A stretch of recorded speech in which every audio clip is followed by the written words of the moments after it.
A lone grave marker stood stark against the pristine snow, freshly planted in the frozen ground. Garrett Mason leaned heavily on his shovel, his breath forming clouds in the bitter Colorado air. The marker was simple, a wooden cross with no name, just a date, January 15th, 1873, the third grave he'd dug this winter. The wind howled through the pines surrounding his isolated cabin, carrying snowflakes that stung his weathered face. At 55, Garrett's once dark hair had turned steel gray, matching the winter sky above. Deep lines etched his face, testaments to years of witnessing both life and death through a doctor's eyes. "I saved hundreds on the battlefield," he muttered to the nameless grave. "But I can't save those who arrive too late in a blizzard." His dog Mercy, an aging retriever with graying muzzle, whined softly beside him. The animal pressed against his leg, offering warmth and comfort in the bitter cold. Garrett's hand found the dog's head, fingers working through the thick fur. "Another soul gone, old girl." Another name for the book. The cabin stood 100 yards away, smoke curling from the stone chimney. It was small but sturdy, built to withstand the mountain winters that had become Garrett's only companions since he'd retreated from the world, since Sarah and Emma had died, since he'd hung up his doctor's bag for good. Inside, Garrett shook the snow from his coat and hung it by the door. The cabin was sparse but tidy, a testament to military discipline that never quite left him. A fire crackled in the hearth, casting dancing shadows across the wooden walls. Mercy settled on her worn rug nearby, watching as Garrett moved to a small desk in the corner. From the drawer, he withdrew a leather-bound journal, its pages yellowed and swollen with use. Opening to a blank page, he dipped his pen in ink and wrote in a steady hand, "Unknown man, approximately 30 years. Found frozen half a mile east of the cabin, January 15th, 1873. The journal contained hundreds of similar entries, names of soldiers who had died under his care during the war, patients lost afterward, his wife Sarah and daughter Emma taken by typhoid, strangers who had succumbed to the mountain's cruelty. Each entry meticulous, as if proper documentation might somehow make sense of death's randomness. He closed the book and placed it back in the drawer, his fingers lingering on its worn cover before shutting it away with the memories it contained. Above the desk hung a small, framed photograph, a woman with kind eyes holding a smiling child of about 6. He turned away, unable to meet their frozen gazes, even after 7 years. "Not today," he whispered. The wind picked up outside, rattling the shutters. Another storm was brewing. Garrett could feel it in the ache of his old wounds, a bullet in his shoulder from Antietam, a knife scar across his ribs from a delirious soldier. The mountains were cruel in winter, and tonight would be worse than most. He checked his supplies, enough firewood to last a week, dried meat hanging from the rafters, coffee and flour in sealed tins. He'd learned long ago to prepare for isolation when the snow came heavy. As darkness fell, the wind transformed from a moan to a howl. Mercy grew restless, pacing by the door, ears pricked toward the forest. "What is it, girl?" Garrett asked, looking up from the book he'd been reading by lamplight. The dog whined, pawing at the door. "Nothing out there but the storm, old girl. No one's fool enough to be in these mountains tonight." But Mercy persisted, her whines growing more urgent. Finally, Garrett set down his book with a sigh. He'd learned to trust the animal's instincts. They'd saved him more than once from mountain lions prowling too close to the cabin. He pulled on his heavy coat and reached for his rifle. "All right, let's see what's got you so worked up." The moment he cracked the door, the wind nearly tore it from his grasp. Snow swirled into the cabin as he fought to keep the door from slamming against the wall. Mercy darted out into the darkness, barking now, the sound almost lost in the storm's fury. "Mercy, get back here!" Garrett shouted, but the dog was already bounding toward the tree line, a dark shape against the snow. Cursing under his breath, Garrett stepped outside, the cold hitting him like a physical blow. The lantern flame danced wildly inside its glass housing as he held it aloft, trying to spot Mercy in the whiteout. A sound reached him, not the dog's bark, but something else. A human voice, carried faintly on the wind. Impossible, he thought. No one could survive in this. He trudged forward, following Mercy's tracks in the fresh snow. The drifts were already knee-deep and growing deeper with every passing minute. If someone really was out there, they wouldn't last the night. At the edge of the trees, he found Mercy. The dog stood guard over three huddled figures, barely visible in the driving snow. As Garrett raised his lantern higher, he made out three women, Native American by their features, though it was hard to tell much else through the layers of snow caking their blankets and hair. The tallest woman stood protectively in front of the others. Despite her obvious exhaustion, she maintained a dignified posture, her dark eyes meeting Garrett's with neither pleading nor fear, only determination. Beside her, a younger woman supported what appeared to be a teenage girl who hung limp between them, head lolling against the middle woman's shoulder. "Please," the tallest woman said, her voice rough from cold or disuse. "We have walked for 3 days. Everyone has turned us away. My sister will die if we do not find shelter." Garrett hesitated. He'd isolated himself for a reason. The last thing he wanted was to invite strangers into his sanctuary, to be responsible for more lives when he'd already failed so many. But as he looked at the youngest girl, he could see she was barely conscious, her lips blue with cold. A war raged within him, the oath he'd sworn as a doctor battling with the vow he'd made to himself after burying his family. Never again would he practice medicine. Never again would he watch someone die under his care. The tall woman seemed to read his hesitation. "We ask only for shelter from the storm. We will leave when it passes." The youngest girl moaned softly, her head rolling to reveal a face contorted in pain. Something in the sound cut through Garrett's resistance. Too familiar, too much like Emma's final hours. "Get inside," he said gruffly, turning back toward the cabin. "Quickly, before we all freeze." They followed, struggling through the snow. The two older women practically carried the younger between them. As they reached the cabin, Garrett saw that their feet were wrapped in crude moccasins, tattered and soaked through. Blood had frozen in dark patches along the makeshift footwear. Inside, the warmth hit them like a physical force. The women gasped, their bodies shuddering as sensation returned to numbed extremities. Garrett closed the door against the howling wind, shutting out the storm, but not the responsibility he'd just taken on. "Put her near the fire," he directed, pointing to a small cot he kept near the hearth. The women lowered the girl gently onto the cot. In the firelight, Garrett could see her more clearly. She couldn't have been more than 16, with delicate features contorted in pain. Her breathing came in shallow gasps. "What happened to her?" he asked, automatically moving closer to examine her before catching himself. He stepped back, crossing his arms. "Is it just the cold?" The tall woman shook her head. "She has been sick for days. The cold made it worse." The middle woman, who had yet to speak, began unwrapping the layers of blankets from around the girl.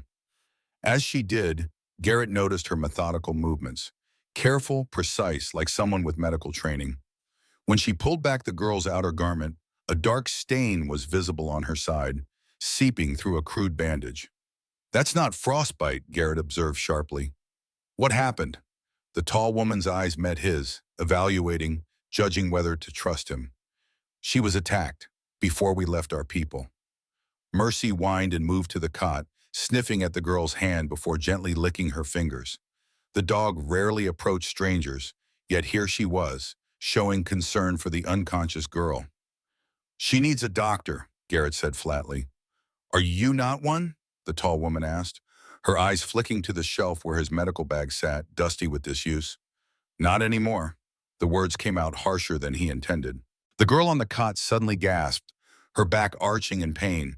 Her eyes flew open, unseeing, delirious with fever. "The blue-eyed man," she mumbled, words slurring together. "The broken promise." The tall woman moved quickly to her side, speaking softly in Apache, trying to calm her. The middle woman looked at Garrett with surprising intensity, her dark eyes assessing. The girl's breathing became more labored. Without thinking, Garrett pressed the back of his hand to her forehead. Burning hot, far too hot. Fever this high could kill her in hours. "She needs medicine," he said, his doctor's instincts overriding his reluctance. The tall woman looked up at him. "We have nothing to pay you with." "I didn't ask for payment," Garrett replied, "but I'm not a doctor anymore. I can give you shelter, food, warmth, that's all." The girl's breath hitched, a worrying sound Garrett recognized all too well. The beginning of pneumonia, perhaps, or infection spreading from whatever wound she'd sustained. Mercy suddenly trotted across the room to the shelf where Garrett's medical bag sat. The dog pawed at the shelf, looking back at him expectantly. When he didn't move, she barked once, sharply. "Quiet, girl," Garrett muttered. But Mercy continued, now pulling at his pant leg, then running back to the shelf. 7 years she'd never bothered the bag, and now this. The tall woman watched this exchange, her face a mixture of confusion and hope. "Your dog thinks you should help her." "My dog doesn't understand what she's asking." The girl on the cot began to shiver violently, her teeth chattering even as sweat beaded on her brow. The sound cut through Garrett like a knife, too similar to Emma's final hours. He closed his eyes, seeing his daughter's face, hearing Sarah's desperate pleas for him to save their child. He'd failed them. Despite all his knowledge, all his experience on battlefields where he'd saved men torn apart by cannon fire, he couldn't save his own family. What made him think he could save this girl? The thought of adding another name to his journal, this young, unknown girl, suddenly seemed unbearable. "Damn it all," he muttered, striding to the shelf and grabbing the medical bag. Dust billowed as he set it on the table and opened the brass clasps. The leather was cracked from disuse, but the instruments inside remained well preserved, wrapped in oiled cloth. "How long has she been wounded?" he asked, his voice taking on the clipped, professional tone he hadn't used in years. "4 days," the tall woman answered, relief evident in her voice. "The bleeding stopped, but the fever came yesterday." Garrett nodded, unwrapping his stethoscope. "I need to examine her. Can you tell me your names? I'm Garrett Mason." "I am Kiona," the tall woman said. "This is my sister Aponi, and our youngest sister, Uptaluta." Garrett nodded, noting that Aponi, the middle sister, still hadn't spoken a word. She watched his every move with unwavering attention, her eyes following his hands as he prepared to examine Taluta. "I need to see the wound," he said, directing his words to Kiona, but watching Aponi's reaction. Kiona spoke softly to Aponi in Apache. The silent woman nodded and carefully pulled back Taluta's clothing to reveal a crude bandage on her right side, just below her ribs. The cloth was stained dark with the old blood and what appeared to be some kind of poultice. Garrett carefully removed the bandage. Beneath it was a wound about 3 inches long. Not a cut, but a puncture that had been widened, possibly in an attempt to clean it.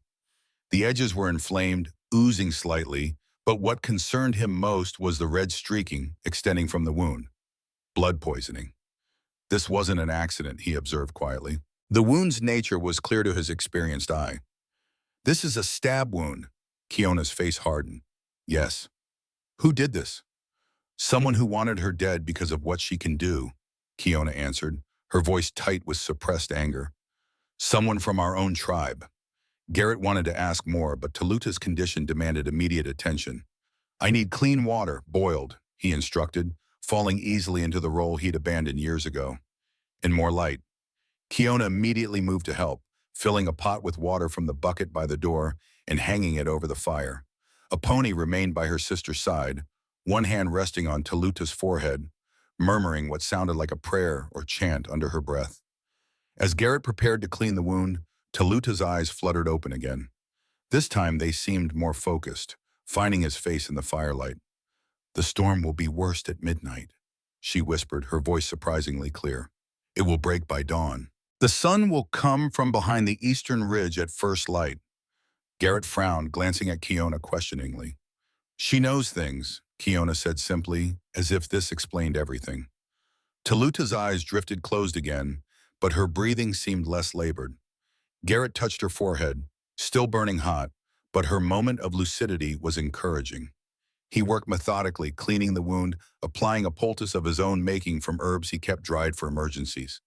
As his hands moved with practiced precision, he could feel Aponi watching his every move, studying his techniques. "Your sister," he said to Kiona, nodding toward Aponi. "She has medical knowledge?" "She was apprenticed to our healer," Kiona answered, "before we had to leave." Aponi met his gaze briefly before looking away. There was something in her eyes, not just attentiveness, but a hunger for knowledge. She pulled a small, worn book from within her clothing and made a quick notation with a stub of pencil. "You're documenting my treatment?" Garrett asked, surprised. Aponi nodded but didn't speak.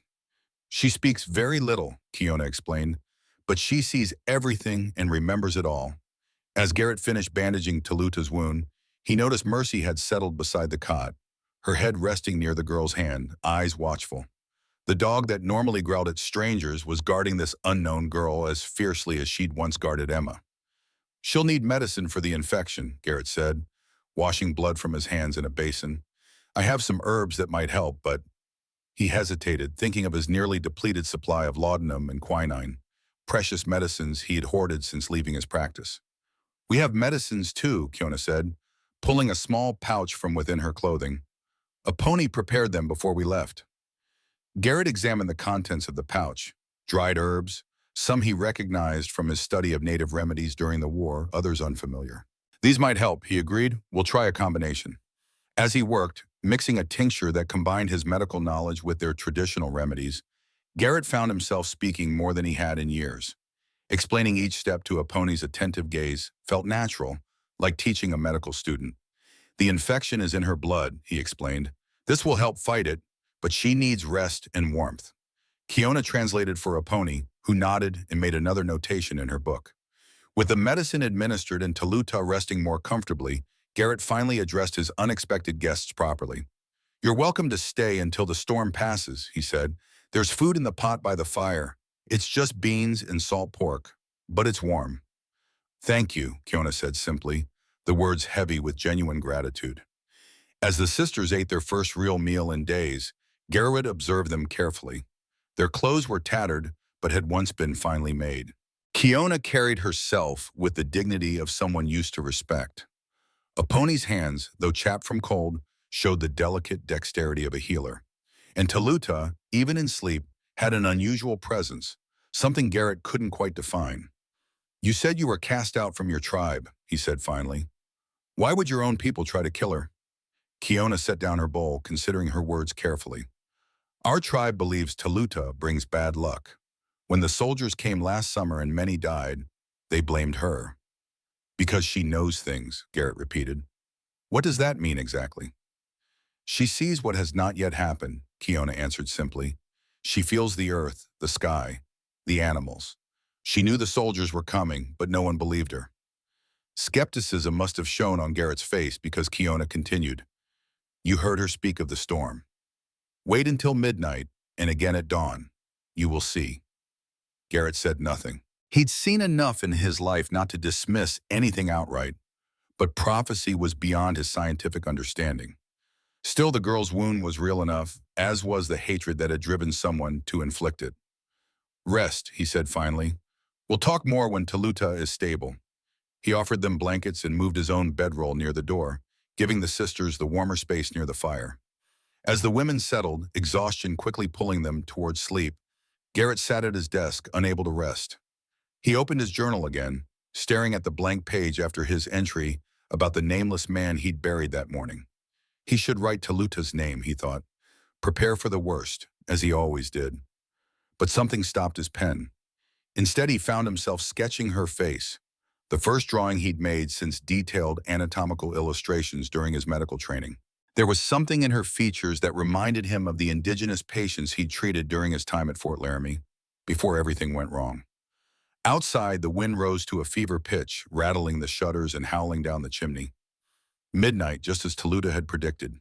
Garrett looked up from his journal, listening to the storm's fury reach its peak exactly when she'd said it would. Coincidence, he told himself. Nothing more. He glanced at the sleeping women, Kiona and Apache curled protectively around Taluta, a family clinging to one another in a world that had rejected them.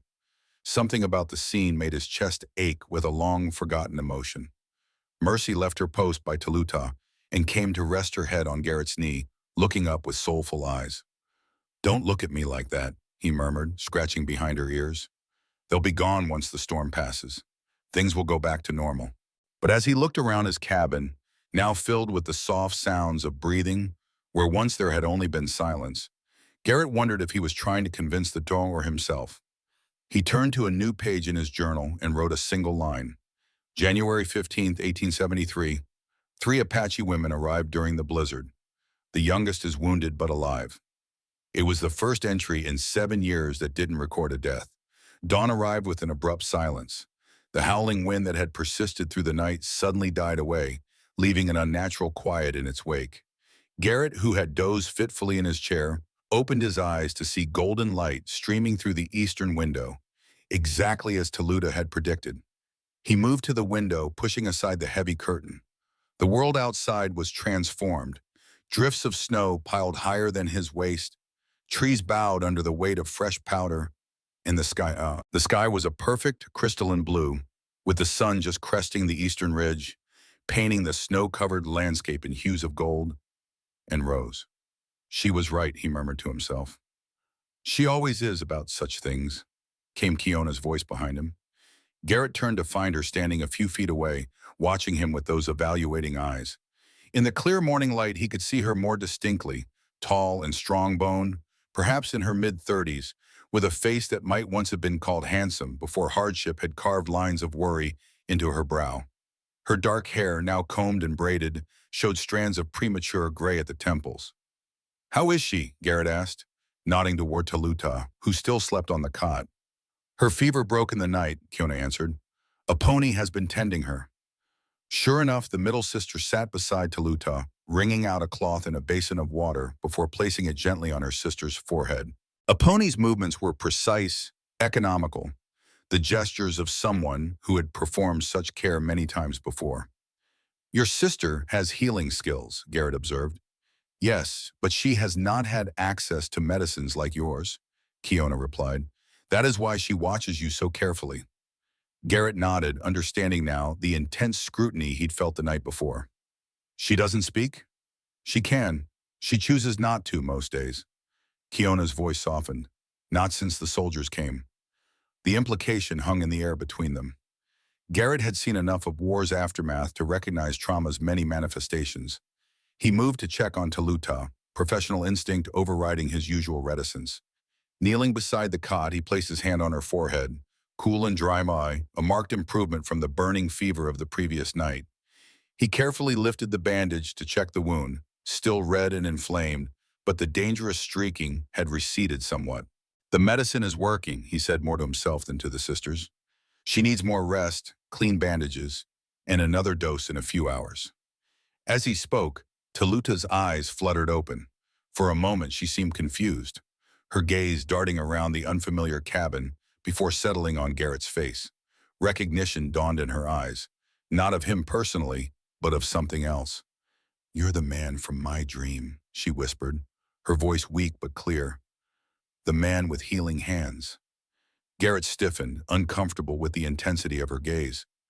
"You were delirious with fever last night," he said. "Dreams in such a state mean nothing." Toluta shook her head slightly, wincing at the movement. "I saw you before we came, standing in the snow, writing names of the dead. I told my sisters we would find help here." Kiona and Aponi exchanged a glance that confirmed her words. Garrett felt a chill that had nothing to do with the winter air. "Rest," he said gruffly, standing up. "You need to conserve your strength." He turned away, unsettled by the girl's words.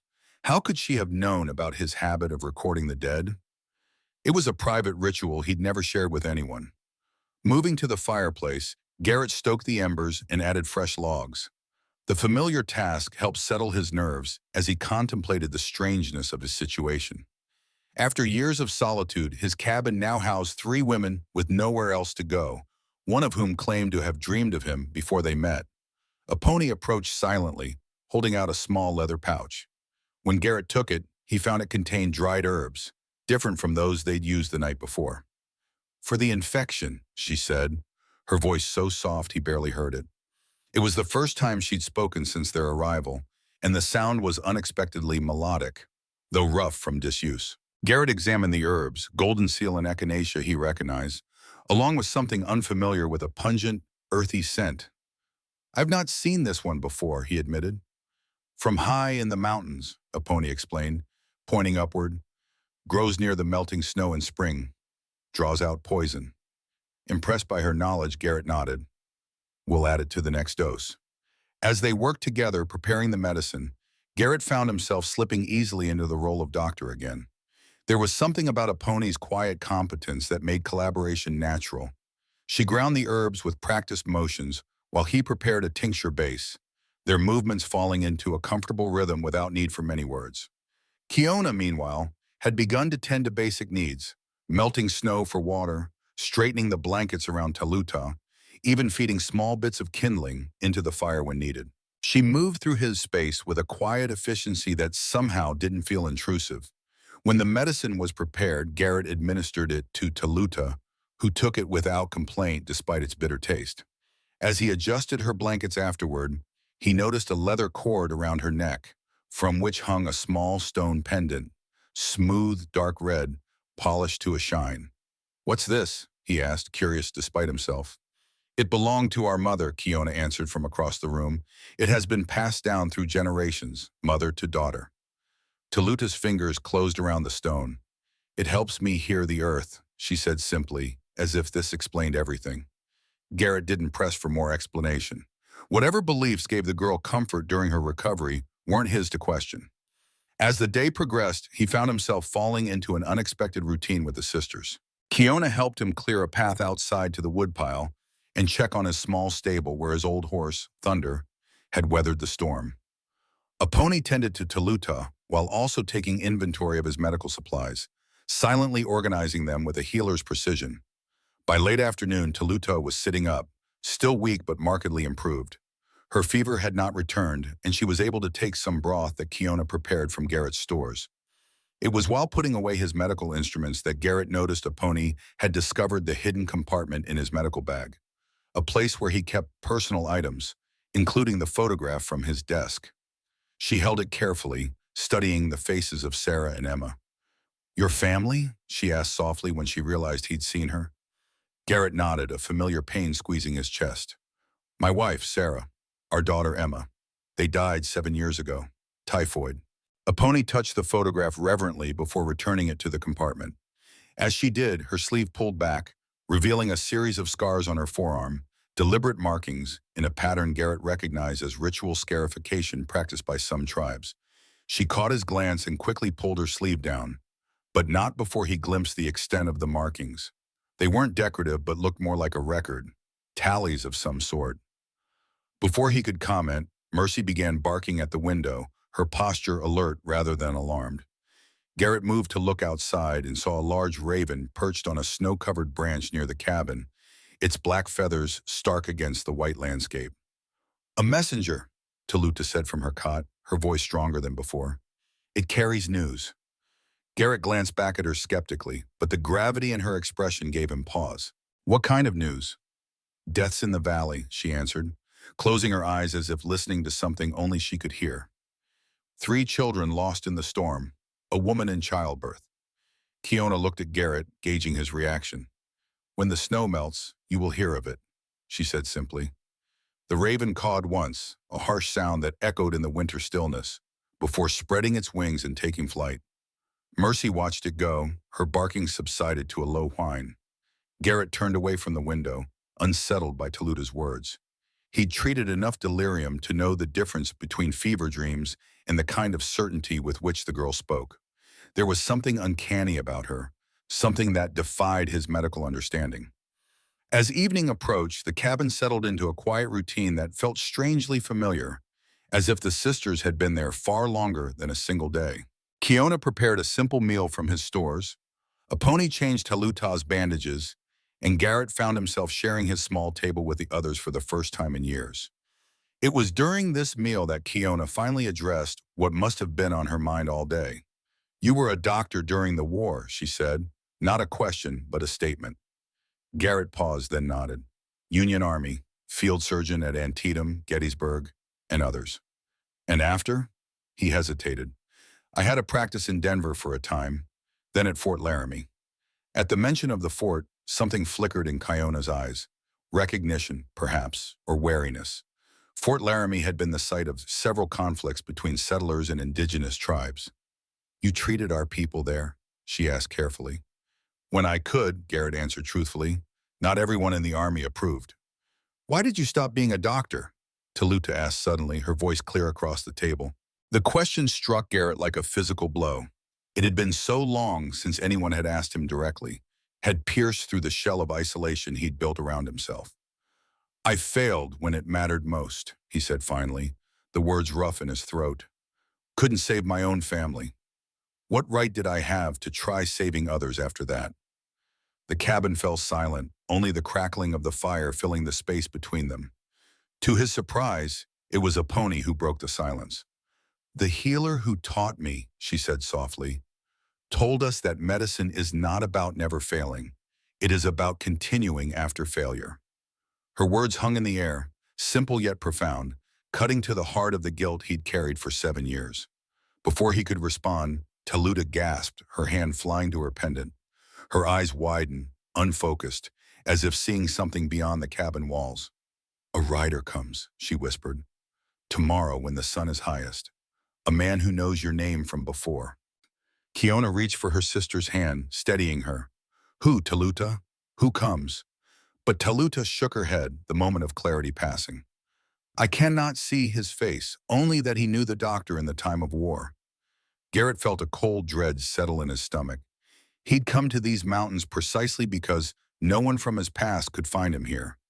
The possibility of a visitor from his former life was disturbing enough, but more disturbing still was Taluta's apparent ability to predict it. "You should rest," he told her, standing abruptly. "The fever may be returning." But when he checked her forehead, it remained cool to the touch. Whatever had caused her pronouncement, it wasn't delirium. That night, as the sisters slept near the fire, Garrett sat at his desk, journal open before him. He found himself sketching again, not death scenes as he sometimes did, but the faces of the three women who had so unexpectedly entered his life. Kiona with her watchful eyes and protective stance, a pony with her healer's hands and silent observations, Taluta with her uncanny perceptions and the wisdom that seemed beyond her years. As he drew, a memory surfaced, one he'd long suppressed. A young Apache woman brought to Fort Laramie, heavily pregnant and dying from a gunshot wound. He'd managed to save her baby, a girl, but the mother had died despite his best efforts. The commanding officer had wanted to send the infant to an orphanage, but Garrett had argued for allowing the woman's sister to take the child back to their people. He'd never learned what became of that baby. She would be about 16 now, Taluta's age. Shaking his head, Garrett closed the journal. Coincidence, nothing more. There were countless Apache families with daughters that age. Yet as he settled into his bedroll, Mercy curled beside him, Garrett couldn't shake the feeling that the arrival of these three sisters was somehow connected to his past, a past he'd fled to these mountains to escape. Outside, the night was clear and cold, stars blazing in the black sky above the snow-covered peaks. Inside, for the first time in 7 years, Garrett Mason's cabin felt like something it had not been since he'd built it. It felt like a home. Morning came with the promising warmth of sunshine on snow, the kind of day that hinted at eventual thawing, though winter's grip remained firm. Garrett woke early, his body stiff from another night spent in the chair rather than his proper bed, which Kiona and a pony now occupied while Taluta remained on the cot near the fire. He moved quietly, rekindling the fire and putting coffee on to boil before any of the sisters stirred. There was something peaceful about the morning routine with others sleeping nearby, a domestic tranquility he'd forgotten could exist. Mercy padded over to him, nuzzling his hand in her morning greeting before returning to her post beside Taluta's cot. The dog's attachment to the girl was remarkable, given her usual wariness around strangers. As he sipped his coffee by the window, watching the sun climb higher over the mountains, Garrett contemplated Taluta's prediction from the night before. A visitor coming at midday, someone from his past. The thought unsettled him deeply. He'd come to these mountains to disappear. After what happened at Fort Laramie, he couldn't face the world anymore. Couldn't bear the weight of others' expectations or his own failures. Here, among the pines and snow, he answered to no one, treated no one, failed no one. Yet in less than 24 hours, he'd already broken his own rule. Treated Taluta, risked failing again. Behind him, soft footsteps announced Kiona's awakening. She moved to the fire, checking on Taluta before approaching Garrett at the window. "The snow begins to melt," she observed, looking outside where icicles dripped in the morning sun. Garrett nodded. "The path down the mountain will be clear in a few days." The implication hung between them, that once travel was possible, the sisters would leave. Strangely, the thought no longer brought the relief Garrett might have expected. "Taluta spoke of a visitor," Kiona said after a moment. You seem troubled by this. Garrett sipped his coffee, buying time. I came here to be alone, he said finally.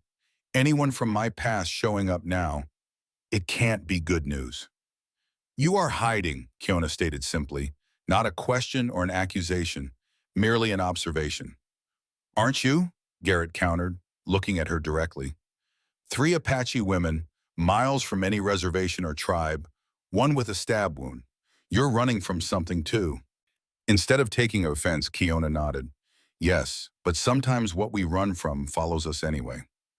Before Garrett could respond, a pony approached, carrying the small book she wrote in. She opened it to a page filled with small, precise drawings, anatomical sketches based on his treatment of Taluta, he realized. You want to learn medicine, he said, understanding dawning. Formal medicine beyond your tribal healing. A pony nodded, her dark eyes earnest. To help my people, she said softly. Many die who need not. The simple statement hit Garrett with unexpected force. How many had died in these mountains over the years while he sat in his cabin, medical bag gathering dust? How many could he have saved had he not retreated from the world? I'm not a teacher, he said, but the words lacked conviction. You already teach, Aponi replied, gesturing to her book where she documented his techniques. From the cot, Tuluta stirred, sitting up with more strength than she'd shown the day before. The rider approaches, she said clearly, from the southern path. Garrett moved to the window, scanning the snow-covered landscape. Sure enough, a distant figure on horseback was making slow progress up the trail that led to his cabin, still a mile away but unmistakably headed in their direction. How did you know? He asked, turning to Taluta with a mixture of awe and unease. The girl touched her pendant. I feel disturbances, like ripples in water. Kiona moved beside Garrett, peering out the window. Who is it? She asked, tension evident in her voice. Can't tell from here, he answered. But whoever it is, they know this trail. Not many do. He reached for his rifle, checking that it was loaded, a precaution that had become habit in the isolated mountains. Kiona noticed the gesture and straightened, her own posture becoming more alert. Should we hide? She asked, glancing at her sisters. Garrett considered the question. If the rider was who he feared, someone from Fort Laramie perhaps, or worse, someone connected to the incident that had driven him into exile, then the presence of three Apache women in his cabin would only complicate matters. But there was nowhere to hide them. The cabin was small, with no cellar or outbuildings large enough to conceal people. No, he decided. We'll face whoever it is together, but stay behind me when they arrive. As the rider drew closer, Mercy began to growl, sensing her master's tension. Garrett moved to the door, watching through the window as the horseman approached. The figure became clearer, a man bundled against the cold, riding a sturdy mountain pony well suited to the snowy conditions. Something about the way he sat in the saddle struck Garrett as familiar, a ghost from his past taking shape in the winter sunlight. When the rider was 50 yards from the cabin, recognition hit like a physical blow.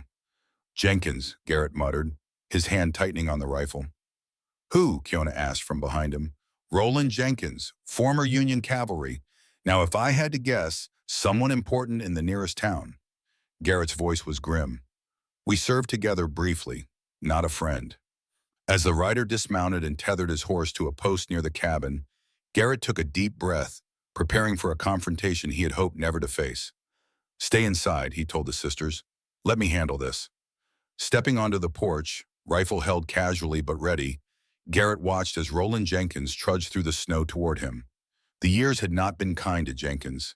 His once trim figure had grown stout, his beard shot through with gray, his face reddened by cold and probably drink. But the sharp, calculating eyes remained the same, as did the air of self-importance in his bearing. Mason, Jenkins called, recognition and disbelief mingling in his voice as he approached. Garrett Mason, I'll be damned.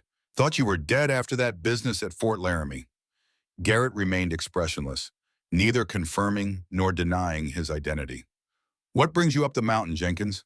Jenkins reached the porch steps, stamping snow from his boots. I'm mayor of Pine Creek now, he announced, puffing out his chest slightly. Been hearing rumors of smoke from this cabin for years, but most folks thought it was abandoned, or just trappers using it seasonally. Decided to see for myself after the storm. His eyes flicked to the rifle in Garrett's hands, then back to his face. Not exactly a warm welcome for an old comrade. We weren't comrades, Garrett replied flatly. What do you want? Jenkins' affable facade slipped slightly, revealing the harder man beneath. Information, mainly. Got 3 dead in town from the storm, 2 more from sickness. Need to know if there's anyone else up here might need help. A chill ran through Garrett that had nothing to do with the winter air. Toluta's words from the previous day echoed in his mind. Deaths in the valley, 3 children lost in the storm, a woman in childbirth. No one here needs help, Garrett said, his voice steady despite his unease. But just then Mercy barked inside the cabin, and through the partially open door a pony could be seen moving past the window. Jenkins' eyebrows rose. Not alone, are you? Taking in some strays from the storm? His tone was casual, but something predatory entered his gaze. Before Garrett could answer, the cabin door opened wider, and Kiona stepped out onto the porch. Her posture was proud, challenging, as she came to stand slightly behind Garrett. Jenkins' eyes widened, then narrowed as he took in Kiona's clearly Apache features. Well, well, he said, his voice hardening. Harboring savages now, Mason? That's a new low even for you. Garrett's grip tightened on his rifle. These women are my guess. They were caught in the storm. Jenkins looked past them to the cabin door, where a pony now stood supporting Toluta, who was pale but upright. The mayor's face darkened. Those aren't just any Apache, he said, his voice dropping to a dangerous tone. I know those faces. The tall one killed a man at the Yellow Creek settlement 3 weeks ago. They're fugitives. Kiona tensed beside Garrett but remained silent, her gaze steady on Jenkins. You're mistaken, Garrett said evenly. They've been traveling for days, lost in the mountains. Jenkins spat into the snow. Like hell they have. That one, he pointed at Kiona, slit a settler's throat and ran with his sisters before they could be brought to justice. He tried to kill my sister. Kiona finally spoke, her voice calm but charged with conviction. I did what any sister would do.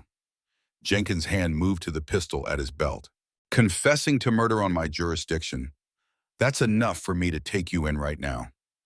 In one smooth motion, Garrett raised his rifle, pointing it squarely at Jenkins' chest. You're not taking anyone anywhere, Jenkins.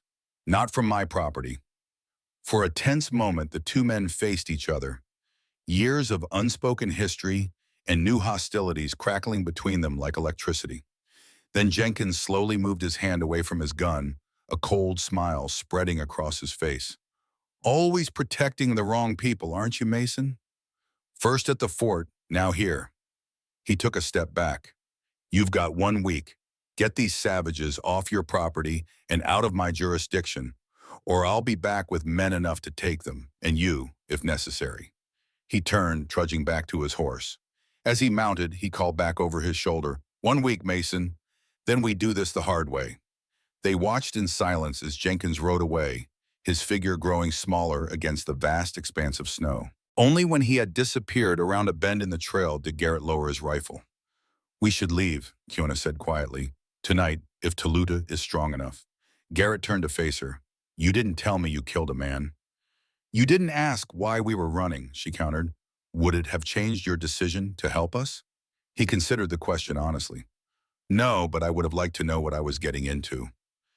He was going to kill Toluta, Kiona said, her voice tight with suppressed emotion. A man from our own tribe who believed her visions were evil. I found him standing over her with a knife. Garrett looked at Toluta, who stood shakily in the doorway, supported by a pony. The wound in her side, a stab wound as he'd observed, suddenly made terrible sense. He managed to wound her before I stopped him, Kiona continued. The settlement nearby heard the struggle. They would not believe an Apache woman over a white man, even one who had attacked a child. We had no choice but to flee. Garrett nodded slowly, processing this new information. Jenkins was right about one thing, he said finally. I do have a history of protecting the wrong people. He met Kiona's gaze directly. He was wrong that I regret it. Relief flickered across Kiona's face, subtle but unmistakable.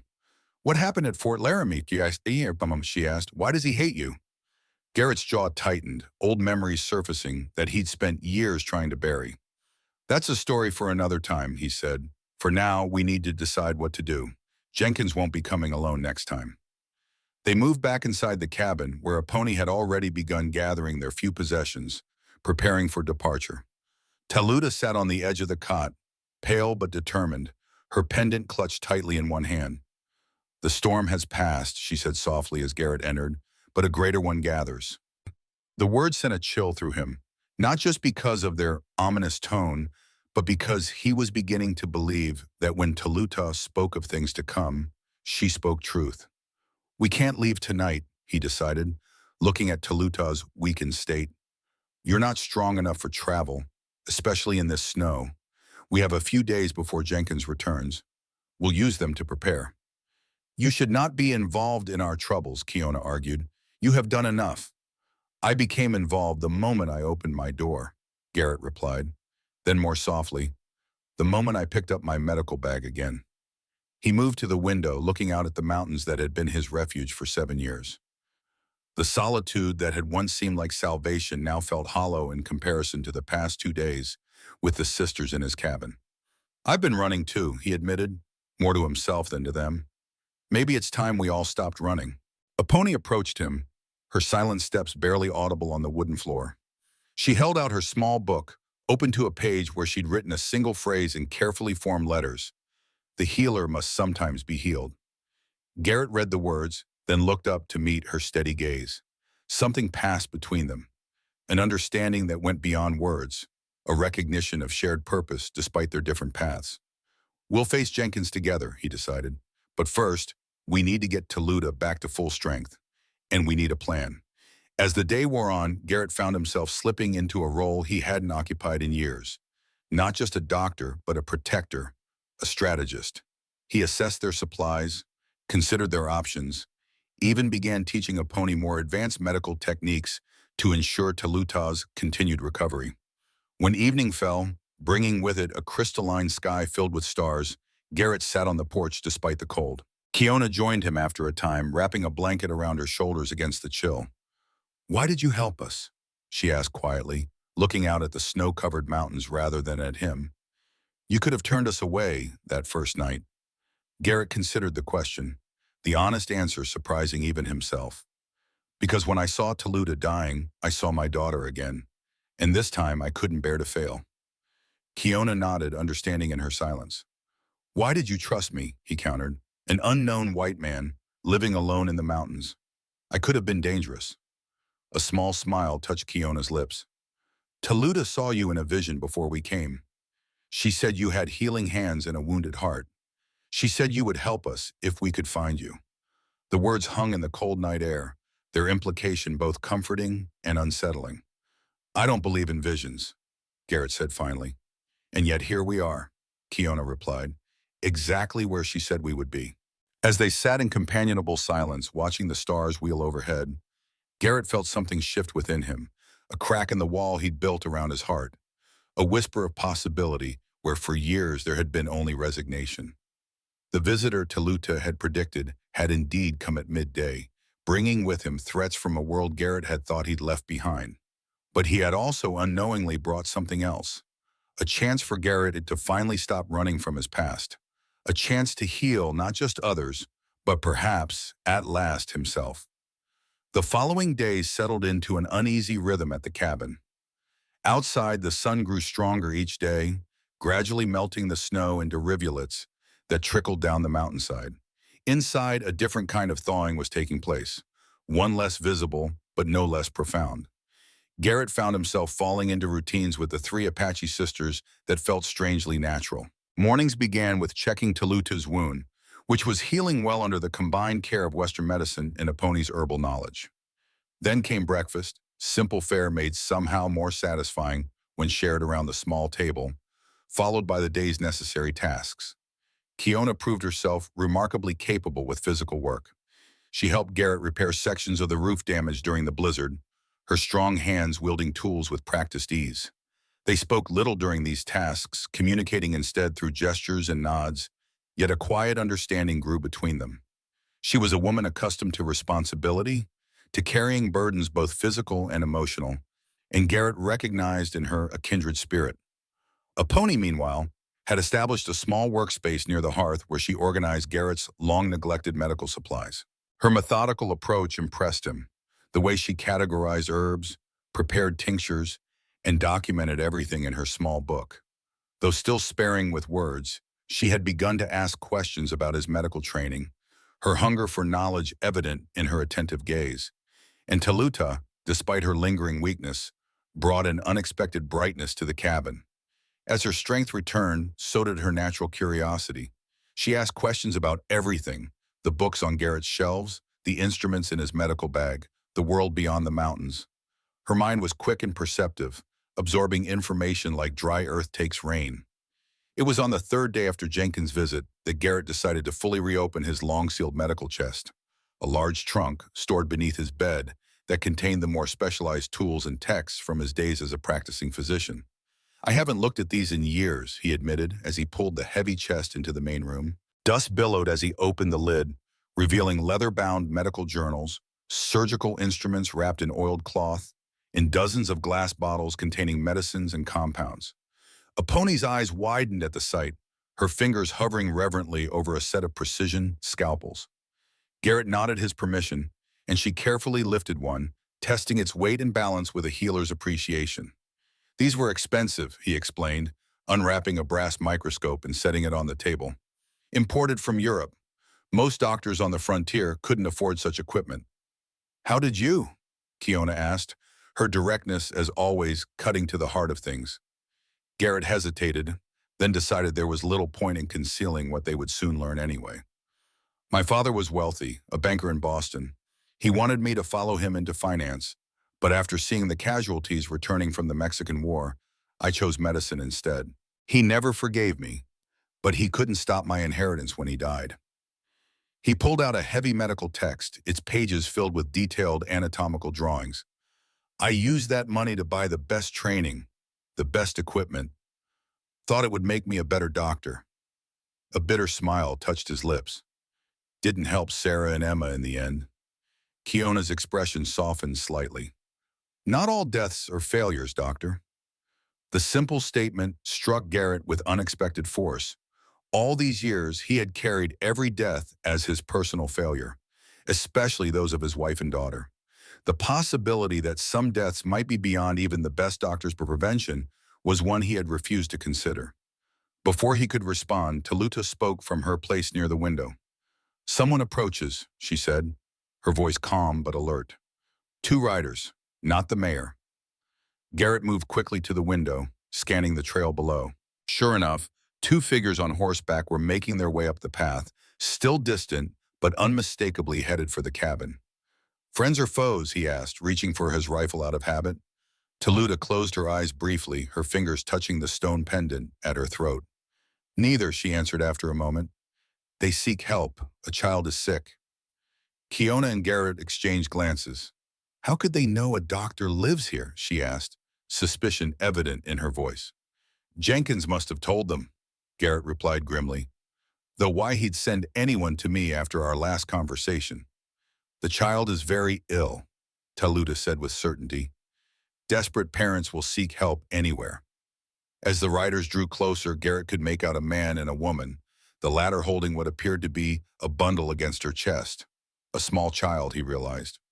They rode with the urgency of people pushed beyond fear by desperation. "You should hide," he told the sisters, torn between caution and the instinct to help that had awakened in him these past days. Kiona nodded, guiding Aponi and Taluta toward the bedroom. "We will stay out of sight, but near enough to hear." Once the sisters were hidden, Garrett stepped onto the porch, his posture deliberately casual despite the rifle held ready at his side. The riders approached the final stretch up to the cabin, their horses laboring through the melting snow. "That's far enough," Garrett called when they were within earshot. "State your business." The man reined his horse to a stop, raising one hand to show he carried no weapon. "Please," he called, his voice ragged with exhaustion. "We're told a doctor lives here. Our son is sick, burning with fever. No one in Pine Creek can help him." The woman pulled back the blanket wrapped around the bundle in her arms, revealing the face of a young boy, perhaps 4 or 5 years old. Even from a distance, Garrett could see the flush of fever on the child's cheeks. "Who sent you?" Garrett demanded, not yet lowering his weapon. "Mrs. Tillman, the midwife in town," the man answered. She said you treated Apache fever cases during the war. Our boy has the same symptoms she described. Garrett's medical mind engaged immediately. Apache fever, the settlers' term for typhus, which had ravaged both native encampments and frontier settlements with equal virulence. If the boy truly had it, he would need immediate treatment. Dismount and approach slowly, he directed, lowering his rifle slightly. Just the woman and child first. The man helped his wife down from her horse, then watched anxiously as she carried their son toward the cabin. As she drew closer, Garrett could see the boy more clearly, hidden beneath the fever flush, with the distinctive rash of typhus spreading across his face and neck. Medical instinct overrode caution. Garrett set aside his rifle and stepped forward to examine the child. "How long has he been ill?" he asked, pressing his hand to the boy's forehead. "Burning hot," just as Taluta had said. "3 days," the woman answered, her voice trembling. "It started with headache and fever. The rash came yesterday. Mrs. Tillman gave us herbs, but nothing helps. She said, without proper medicine, he won't last another day." Garrett met the woman's eyes, red-rimmed from crying, hollow with fear, yet still holding a mother's desperate hope. He had seen that same look in Sarah's eyes as Emma slipped away. "Bring him inside," he decided, stepping back to allow them passage. The woman hesitated. "The mayor said you had savages with you. Is it safe for my boy?" A flash of anger shot through Garrett. "The only danger to your son is delay in treatment. Those savages, as you call them, know more about treating typhus than most doctors I've met." He held the door open firmly. "Your choice. Trust me or ride back down the mountain." After a brief hesitation, the woman nodded and carried her son into the cabin. Her husband followed at Garrett's gesture, looking around warily as he entered. Inside, Garrett directed the woman to place the boy on the cot near the fire where Taluta had been recovering. As she laid him down, the child moaned softly, his small body racked with fever chills despite the cabin's warmth. "I need to examine him properly," Garrett said, retrieving his medical bag. To the husband, he added, "Tell me exactly what happened before he fell ill. Did he drink from a stream? Eat anything unusual? Come in contact with anyone sick?" The man shook his head, removing his hat and twisting it nervously in his hands. "Nothing out of the ordinary. We keep to ourselves mostly, have a small farm south of Pine Creek. But he did play near the creek 3 days before the fever started." Garrett nodded, recalling that typhus was often waterborne. As he began examining the boy, the bedroom door opened slightly, and a pony slipped out, carrying a small pouch of what Garrett recognized as medicinal herbs. The parents stiffened at her appearance, the father's hand moving instinctively toward his belt where a knife was sheathed. "She's my assistant," Garrett said firmly, not looking up from his examination. "And a skilled healer in her own right. Your son needs all the help he can get." A pony approached cautiously, her eyes on the child rather than his parents. She placed the pouch of herbs on the table and gestured toward the kettle hanging by the fire, her intention clear.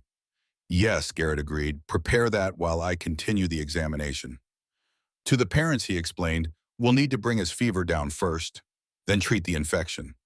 The boy's pulse was rapid and thready, his breathing labored, all consistent with advanced typhus. Without proper treatment, the midwife had been right. He wouldn't survive another day. As Garrett worked, his mind slipped easily into the familiar patterns of diagnosis and treatment. This was what he had been trained to do, what his hands knew even after years of disuse.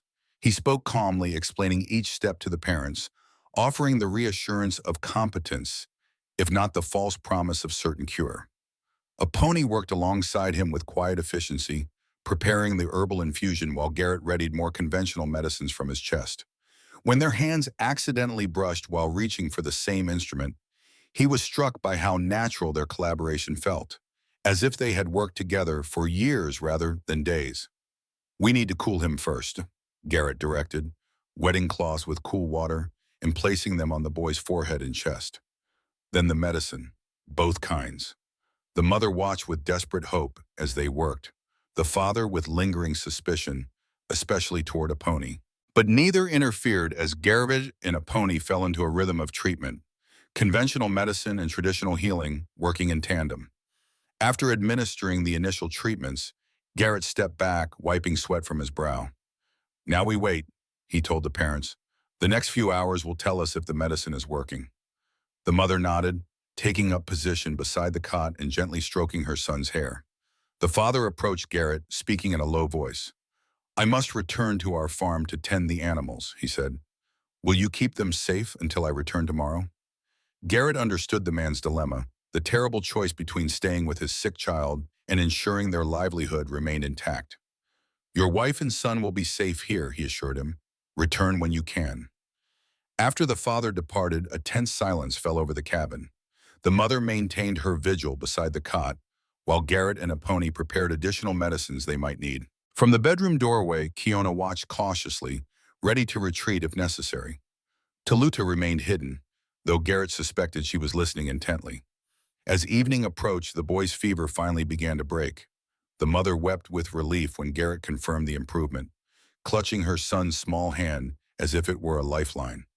You saved him, she said, looking up at Garrett with tear-filled eyes. The mayor said you were dangerous, a traitor who harbored murderers. But you saved my son when no one else could. Garrett stiffened at the mention of Jenkins's accusations. The mayor speaks of things he doesn't understand, he said carefully. The woman glanced toward Apache, who was preparing more herbal medicine by the fire. She helped too, didn't she? The Apache woman. Yes, Garrett acknowledged. Her knowledge of herbs combined with my medicines made the difference. Neither of us could have done it alone. Something shifted in the woman's expression. Not complete acceptance, perhaps, but a crack in the wall of prejudice.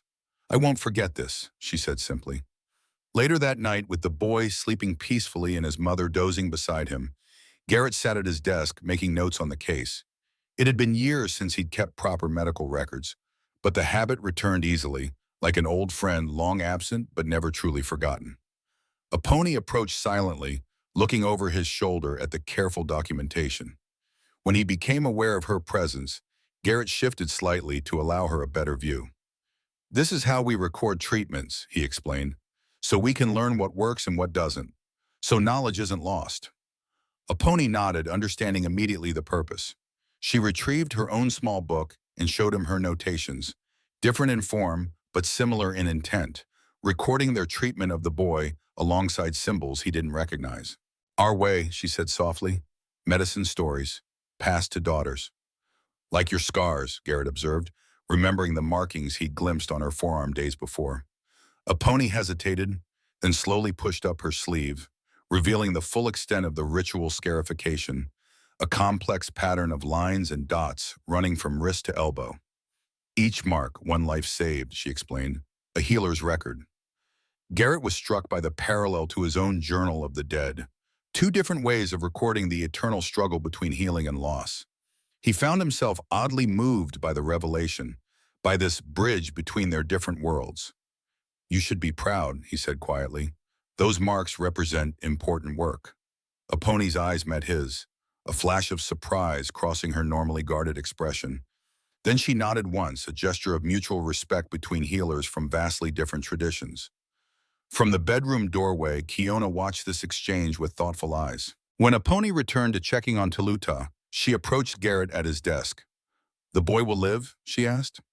Yes, I believe so, Garrett answered. The fever has broken and he's young and strong. Kiona nodded, satisfaction evident in her posture. Good, but this changes things. Now others will come seeking help. Probably, Garrett agreed, realizing the implications. Word would spread quickly in a small community like Pine Creek. The reclusive mountain doctor was practicing again and successfully treating deadly illnesses. It makes hiding more difficult, Kiona observed, for all of us. Maybe we're done hiding, Garrett said, the words surprising him even as he spoke them. Maybe it's time to stop running from what we are. Kiona's eyebrow arched. And what are we, doctor? The question hung between them, laden with meanings neither was quite ready to articulate. People who help others, Garrett answered finally, despite the cost to ourselves. A ghost of a smile touched Kiona's lips. A dangerous trait in this world. Maybe, but I'm finding it harder to be the man who turns away those in need. Garrett closed his medical journal with a decisive motion. Jenkins will come back, with or without us treating the townsfolk. At least this way, we're doing some good before the confrontation. Kiona studied him for a long moment, her dark eyes seeming to see past his words to the transformation occurring beneath them. "You are changing, Garrett Mason," she observed, "becoming yourself again." Before he could respond, Taluta appeared in the bedroom doorway, looking stronger than she had since her arrival. "The sickness spreads in the valley," she announced, her voice carrying that strange certainty that Garrett had come to recognize as her gift. "More will come tomorrow.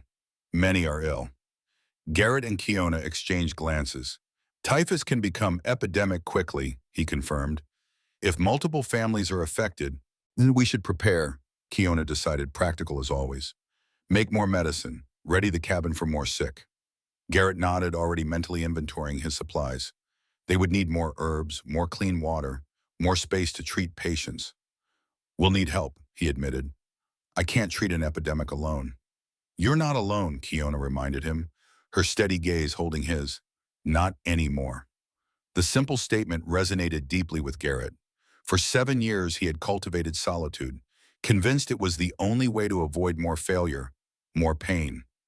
Yet in less than a week, these three women had shattered that illusion, drawing him back into the world of human connection, with all its risks and all its rewards. That night, Garrett slept fitfully, his dreams filled with fragmented memories.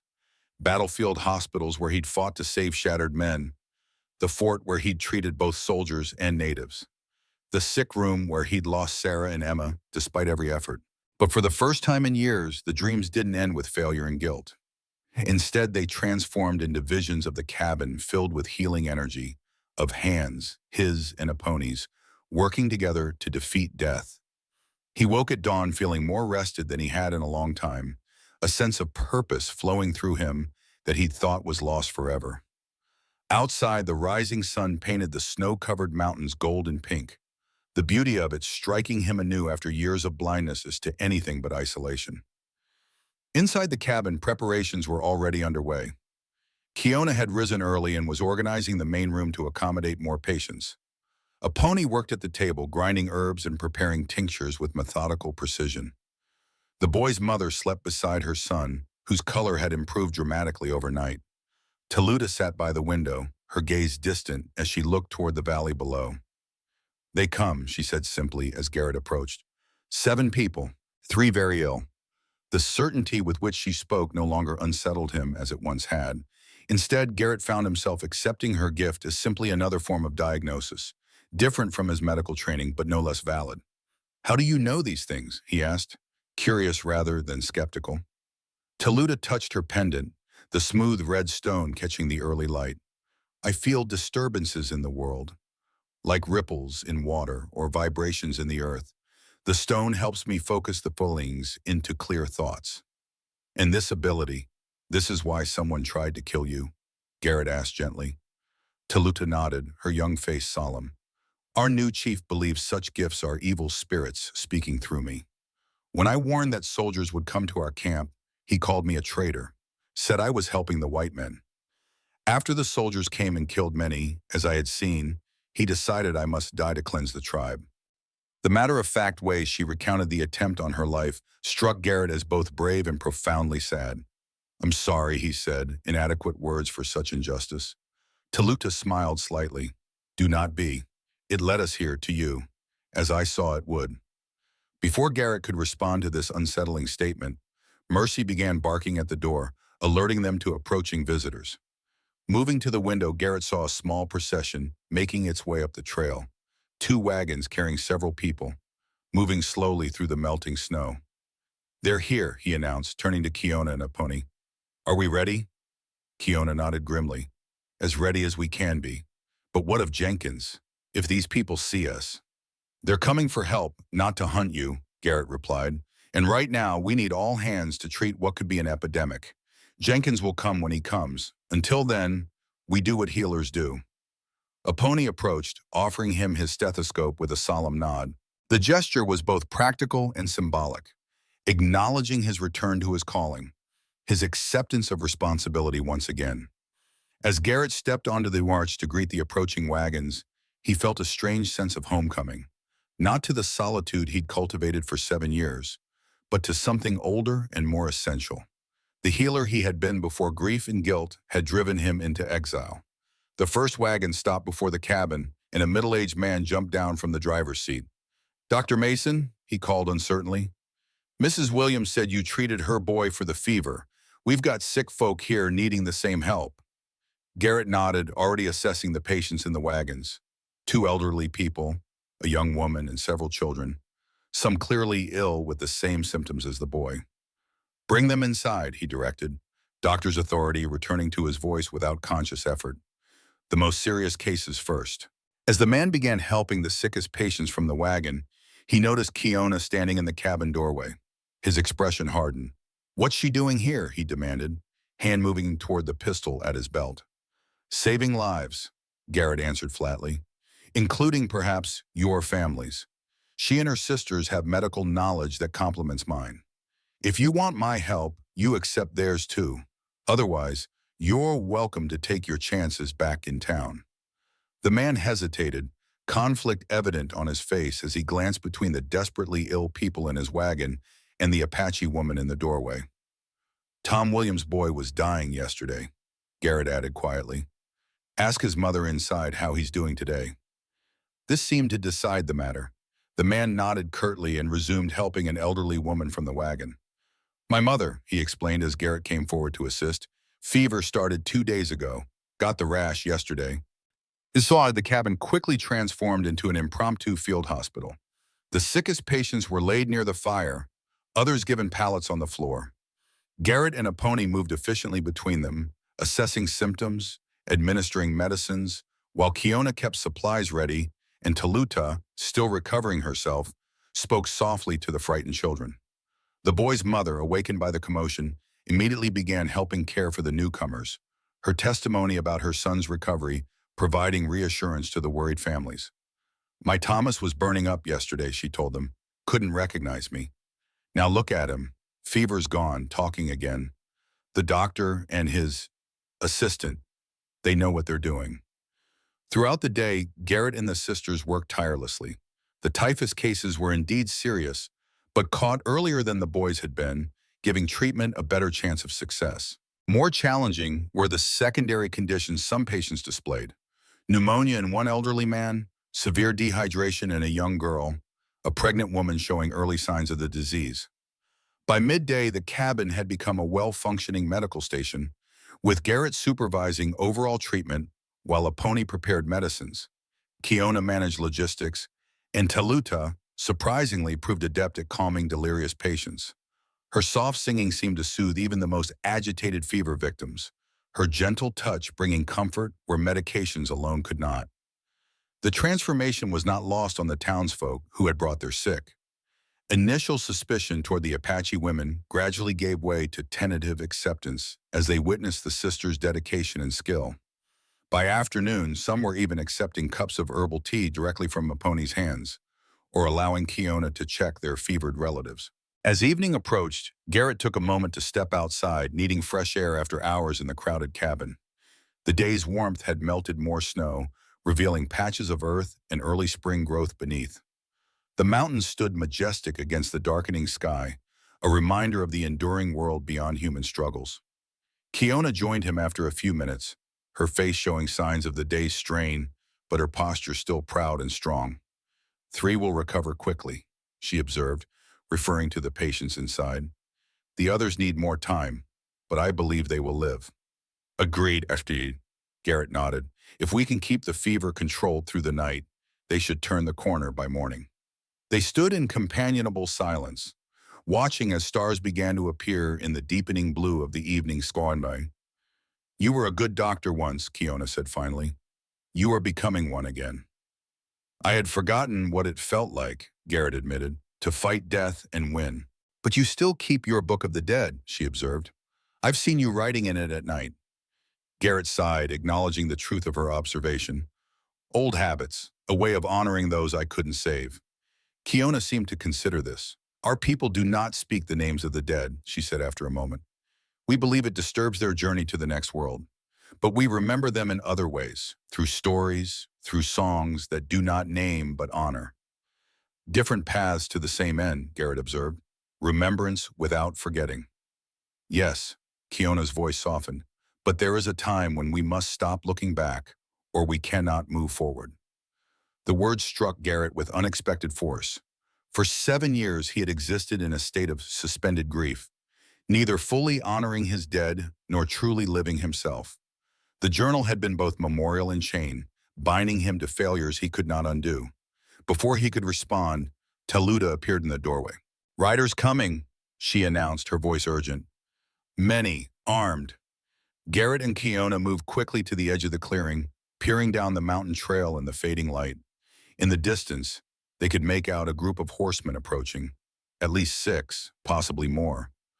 "Jenkins," Garrett muttered, recognizing the lead rider even at a distance.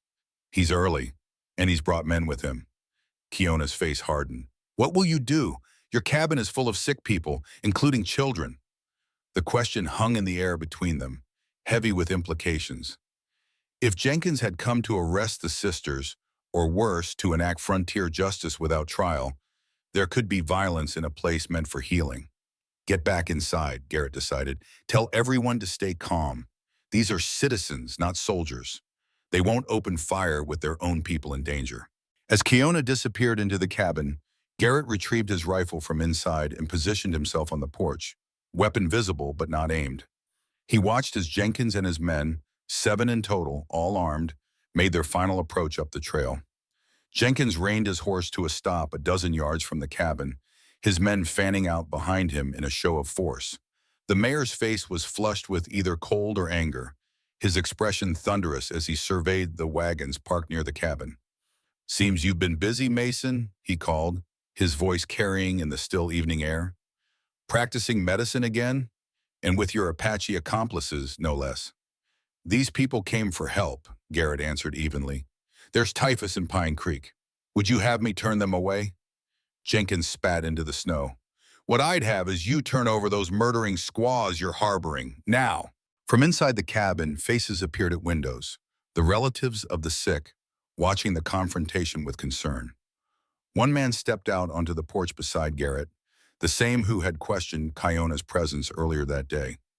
"Mayor Jenkins," the man called, "my mother's in there, sick with the fever. So's the Miller girl and old Mr. Peterson.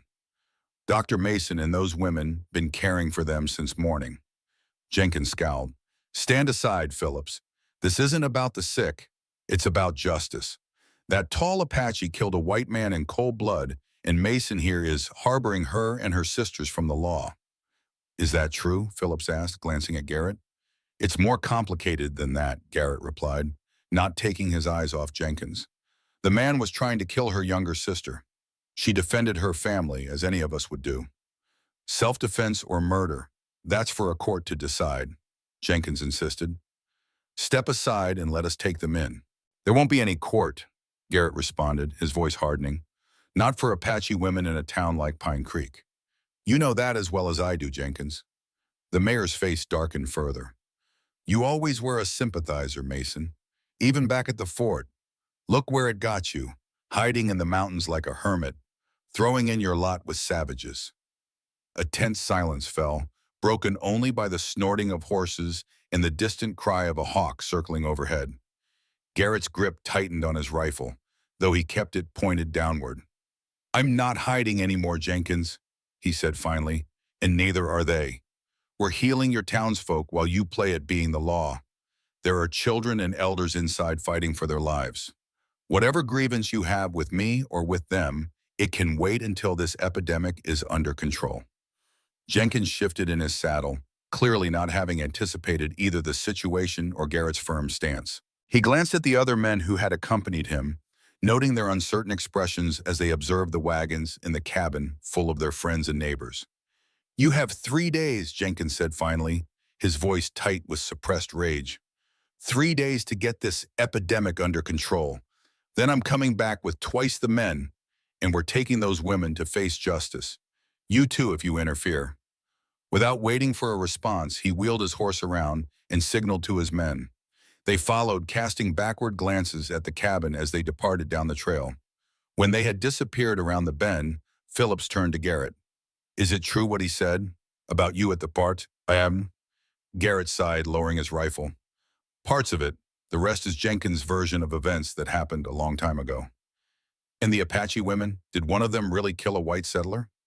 She protected her sister from a man intent on murder, Garrett answered carefully. The rest, as I said, is complicated. But I give you my word as a doctor, they mean no harm to you or your family. Phillips seemed to weigh this, looking back at the cabin where his mother and the other patients were being treated. My ma was burning up this morning, he said finally. Now she's asking for food and talking sense again. Whatever else is true, I owe you for that.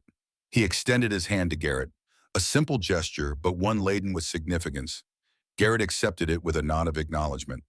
Inside, the cabin had grown quiet, the confrontation having subdued even the children. Kiona stood by the fire, her stance tense but controlled. Apache continued tending patients, though her movements were more hurried, anxious. Toluta sat in the corner, eyes closed, one hand clutched around her pendant. 3 days, Garrett announced quietly to Kiona. He's given us 3 days before he returns. And then, she asked, though her eyes suggested she already knew the answer. And then we'll have to make a choice, Garrett replied. All of us. As night deepened, the cabin settled into an uneasy calm. Patients slept or rested quietly, their caretakers maintaining vigil beside them. Garrett made rounds, checking vitals, adjusting treatments, speaking soft words of encouragement to those still struggling against the fever. Near midnight, as he was changing a compress on the elderly woman's forehead, he became aware of a pony watching him from across the room. She approached when their eyes met, holding out her small book open to a fresh page. On it, she had drawn a simple map of the surrounding mountains, with a path marked leading north, away from Pine Creek and deeper into the wilderness. Beneath it, she had written in her careful script, "We should leave. Danger to all if we stay." Garrett studied the drawing, understanding her concern. The sisters' continued presence put everyone in danger, the patients, their families, and Garrett himself. Yet the thought of them leaving, of returning to his solitary existence, created an unexpected hollow feeling in his chest. After the sick are stable, he replied softly. Not before. Apache nodded, accepting his decision, then returned to her work preparing more medicines for the morning treatments. Later, as the cabin fell into deeper quiet with most patients sleeping, Garrett found himself sitting beside Toluta near the hearth. The young woman had been unusually withdrawn since Jenkins' visit, her normally bright eyes shadowed with concern. You're worried, Garrett observed, keeping his voice low to avoid disturbing the sleepers. Toluta nodded. I see darkness coming, she admitted. But it is unclear, like looking through moving water. Your visions, can they be changed, or are they fixed? Garrett asked, still struggling to understand her gift. Some are fixed, she replied. Others are like paths in a forest, some clearer than others, but many possible routes to many possible endings. And what do you see for us, for you and your sisters? For me? Toluta touched her pendant, closing her eyes briefly. I see blood, she whispered, her voice trembling slightly. And fire, but also healing. New growth after the burning. The cryptic answer sent a chill through Garrett. Before he could press for more details, Kiona approached, having overheard their conversation. Enough, Toluta, she said gently. Rest your mind. The visions will be clearer after sleep. As Toluta nodded and settled back against her blankets, Kiona gestured for Garrett to join her by the window, away from the sleeping patients. I need to know what happened at Fort Laramie, she said without preamble, her voice low but insistent. Jenkins keeps referring to it.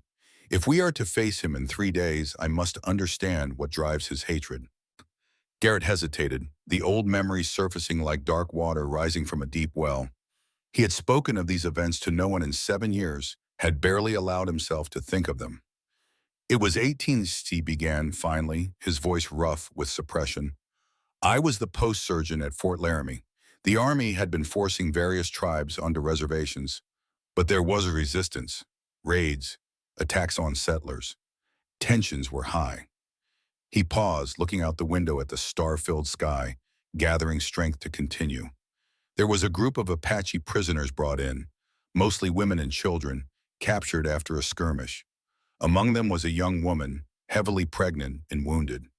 Jenkins was a captain, then in charge of the prisoners. Kiona's expression remained neutral, but her eyes never left his face as he continued. The woman needed medical attention. I insisted on treating her over Jenkins' objections. He saw all natives as enemies, not worth saving. Garrett's jaw tightened at the memory. She was dying, a bullet had pierced her lung, but the baby might live if delivered quickly. Understanding dawned in Kiona's eyes. You performed surgery. Garrett nodded. Emergency cesarean. The mother died, but the child lived, a girl. Jenkins wanted to send her to an orphanage, separate her from her people. I refused. I helped the mother's sister take the infant and escape during the night. You betrayed your post, Kiona observed, without judgment in her tone. In Jenkins' eyes, yes. In mine, I upheld my oath as a doctor. Garrett's voice hardened, but it didn't end there. Jenkins was furious. He took it out on the remaining prisoners, reduced their rations, forced them to work in freezing conditions. One night I found him beating an elderly man who had collapsed from exhaustion. Garrett fell silent, the next part of the story almost impossible to voice. But Kiona's steady gaze drew it from him. We fought. It got out of hand. I had a scalpel in my pocket from treating a soldier earlier. When Jenkins drew his gun, he touched his chest unconsciously. I used the scalpel, not to kill. I aimed for his shoulder. But in the struggle, it went deeper than I intended. He nearly died. But he lived, Kiona stated. Yes, and used his influence to have me court-martialed. I would have faced prison, but there were others at the fort who had witnessed his mistreatment of prisoners. In the end, I was discharged without formal charges, but my reputation was destroyed. No hospital would hire me. Jenkins was demoted, but eventually rebuilt his career. And the baby? Kiona asked. The one you saved? Garrett shook his head. I never knew what became of her. The sister took her north toward the Black Hills.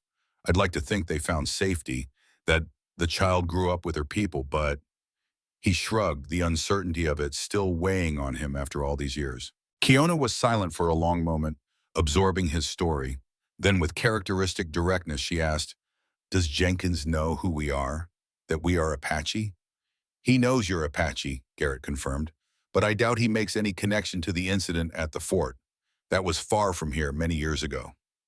Yet he hates you still, after all this time. Jenkins doesn't forget slights, real or perceived. And a white doctor taking the side of natives against him, that's something his pride could never forgive. Kiona's expression softened slightly. You risked everything for people not your own. Wait, though. The question caught Garrett off guard with its simplicity. Why indeed had he risked his career, his freedom, his life for strangers from a culture not his own? Because they were patients, he answered finally. Because they needed help, and I had sworn to provide it. Because right is right, regardless of who's asking. A small smile touched Kiona's lips, the first genuine smile Garrett had seen from her. Our people have a saying, the true measure of a person is not the battles they win, but the ones they choose to fight. The words resonated with Garrett, touching something deep within him that had been dormant for too long. Get some rest, Kiona advised, her voice gentler than he'd heard it before.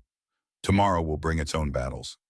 As she moved away to check on her sisters, Garrett remained by the window, looking out at the night sky. The story he'd shared with Kiona had been buried for so long, yet speaking it aloud had somehow lightened its weight rather than increasing it. For the first time in years, he allowed himself to think of the baby he had delivered at Fort Laramie, who would be a young woman now, perhaps Taluta's age. Had she survived the harsh realities of those times? Had she found a place among her people? These questions had no answers, yet Garrett found comfort in having asked them at last. Like lancing a wound to release infection, the sharing of his long-held secret had begun a process of healing he hadn't known he needed. Outside, the moon rose over the mountains, casting silver light across the snow. Inside the cabin full of sleeping patients and vigilant caretakers, Garrett Mason felt something shift within him, a reclaiming of purpose, a reconnection to the healer he had once been. 3 days, Jenkins had said. 3 days until the confrontation that might change everything again. But tonight, watching over those in his care, Garrett found himself facing that uncertain future not with dread, but with a surprising sense of readiness. Whatever came next, he would meet it as the man he truly was, not the hermit of the mountains, but the doctor who had once risked everything for what he believed was right. And this time, he would not be standing alone. Dawn of the third day broke with an unseasonable warmth that hastened the spring thaw. Rivulets of snowmelt trickled down the mountainside, feeding the streams below that would soon swell with the runoff. In that water lay both promise and peril, life-giving moisture for the coming growing season, but also the continued risk of typhus spreading through Pine Creek's water supply. Garrett stood on the porch, coffee cup in hand, watching the sunrise paint the eastern sky in hues of gold and pink. Behind him, the cabin had finally quieted after a night of vigilant care. Most of the patients were improving steadily, their fevers broken, appetites returning. Only the elderly man still caused concern, his lungs rattling ominously despite their best efforts. "Last day," Kiona said quietly, joining him at the railing. Like Garrett, she showed signs of exhaustion, dark circles beneath her eyes, shoulders slightly stooped from hours of tending the sick. "Jenkins will come tomorrow," Garrett confirmed, taking a sip of the bitter coffee. "With more men, as he promised." Kiona nodded, her gaze on the distant valley where Pine Creek lay, nestled among the foothills. "The sick ones who can travel should return home today. Better for them to be gone before trouble comes." "Agreed. Phillips can take his mother and the others who are stable enough. The old man will need another day at least." They stood in companionable silence, the weight of decisions yet to be made hanging between them. After 3 days of working side by side to combat the typhus outbreak, a bond had formed between them, unspoken but undeniable, forged in shared purpose and mutual respect. "What will you do?" Garrett asked finally. "When Jenkins returns." Kiona's profile remained impassive, her gaze still fixed on the distant valley. "What would you have us do, Doctor?" The question caught Garrett off guard. He had assumed the sisters would flee, continue their journey northward to safer territories, away from Jenkins' reach. The possibility that they might remain, might face the coming confrontation alongside him, had not occurred to him. "I would have you safe," he answered honestly. "All of you." A small smile touched Kiona's lips, though it didn't reach her eyes. Safety is a luxury rarely afforded to our kind, especially women alone. "A pony drew a map," Garrett said. "A route north, deeper into the mountains. There are places even Jenkins wouldn't follow." "And what of you?" Kiona turned to face him fully. "Would you come with us? Leave behind your cabin, your life here?" The question struck at the heart of something Garrett had been avoiding confronting directly. In the short time since the sisters' arrival, his solitary existence had been irrevocably altered. The thought of returning to the silence, the isolation, the slow death of purpose, now seemed impossible to bear. "I don't know," he admitted. "For 7 years, this cabin was my refuge. Now it feels more like a prison I built for myself." Kiona nodded as if his answer confirmed something she had already suspected. When a bird has been caged too long, it forgets how to fly them, but the instinct remains. From inside the cabin came sounds of awakening, quiet conversations, movement as patients stirred on their pallets. The day's work was beginning, decisions temporarily deferred by immediate responsibilities. "We should check on the old man," Garrett said, turning toward the door. "His breathing worried me during the night." Together they re-entered the cabin, where a pony was already changing the elderly patient's compress. Her face was grave as she looked up at Garrett, shaking her head slightly. The infection had moved deeper into the man's lungs overnight. "Pneumonia," Garrett confirmed after listening to the rattling breaths with his stethoscope. "We need to prepare a stronger medicine, steam treatments too." As they worked, Taluta approached, bringing fresh water from the stream outside. Her strength had fully returned, the wound in her side healing cleanly. She set down the bucket and knelt beside the old man, placing her hand gently on his chest. "His spirit wavers," she said softly. "Not ready to leave, but tired of fighting." Garrett had come to respect Taluta's insights, which often proved uncannily accurate. "Can you help him, as you did with the Miller girl yesterday?" Taluta nodded, closing her eyes and beginning to hum a low, melodic tune. Her hand remained on the old man's chest, and gradually his breathing seemed to ease slightly, becoming less labored. Across the room, Phillips watched this interaction with undisguised fascination. Over the past 2 days, his initial suspicion of the Apache sisters had given way to reluctant respect, then to something approaching gratitude as they worked tirelessly to heal his mother and the other patients. "Dr. Mason," he called softly, approaching as Garrett straightened from examining the elderly patient. "Most folks are well enough to travel now. We should head back before nightfall." Garrett nodded. "Take everyone except Mr. Peterson here. He needs at least another day of close care." Phillips hesitated, glancing at the old man. "Jenkins won't like us leaving anyone behind." "Jenkins isn't a doctor, Ishbar," Garrett replied firmly. "Moving Peterson now could kill him. His grandson can stay to help if needed." After a moment's consideration, Phillips agreed. The preparations for departure began, gathering belongings, helping recovering patients to the wagons, providing final doses of medicine and instructions for continued care. As the first wagon was being loaded, Taluta suddenly went rigid, her hand flying to the pendant around her neck. "Riders coming," she announced, her voice tight with alarm. "Many, armed." Garrett exchanged a quick glance with Kiona. "Jenkins is early." Moving to the door, he scanned the trail leading up to the cabin. In the distance, a cloud of dust marked the approach of horsemen, at least a dozen, moving fast. "Everyone inside," he ordered sharply. "Phillips, get your people into the cabin now." The urgency in his voice spurred immediate action. Patients who had been preparing to leave were quickly ushered back inside, frightened faces peering from windows as the riders drew closer. "It's not Jenkins," Kiona observed, standing beside Garrett at the window. "Different men. Rougher." She was right. As the riders came into clearer view, Garrett could see they weren't the townspeople Jenkins had brought before. These men wore the mismatched clothing of frontier drifters, not settlers or townsfolk, but the kind of hard-faced opportunists who followed mining booms and cattle drives, taking what they could through various means, legal and otherwise. "Bounty hunters," Garrett muttered, a cold dread settling in his stomach. "Jenkins must have put a price on your heads." Kiona's expression hardened. "We should prepare to fight." "No," Garrett countered, thinking quickly. "Too many innocent people could get caught in the crossfire. We need another approach." He turned to Phillips, who stood nearby, face pale with concern. "Those men aren't from Pine Creek. They're bounty hunters, probably looking for the Apache women. If they start shooting, your mother and the other patients will be in danger." Phillips nodded grimly, understanding the situation. "What do you need us to do, Doc?" "When they arrive, follow my lead.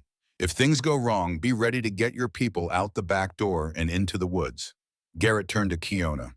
"You and your sisters should hide in the root cellar. It's small, but—" "No," Kiona interrupted firmly. "We will not hide while you face danger on our behalf." "This isn't the time for pride," Garrett argued. "It is not pride," Kiona replied, her dark eyes flashing. "It is honor. We have fought our own battles all our lives. We will not cower now."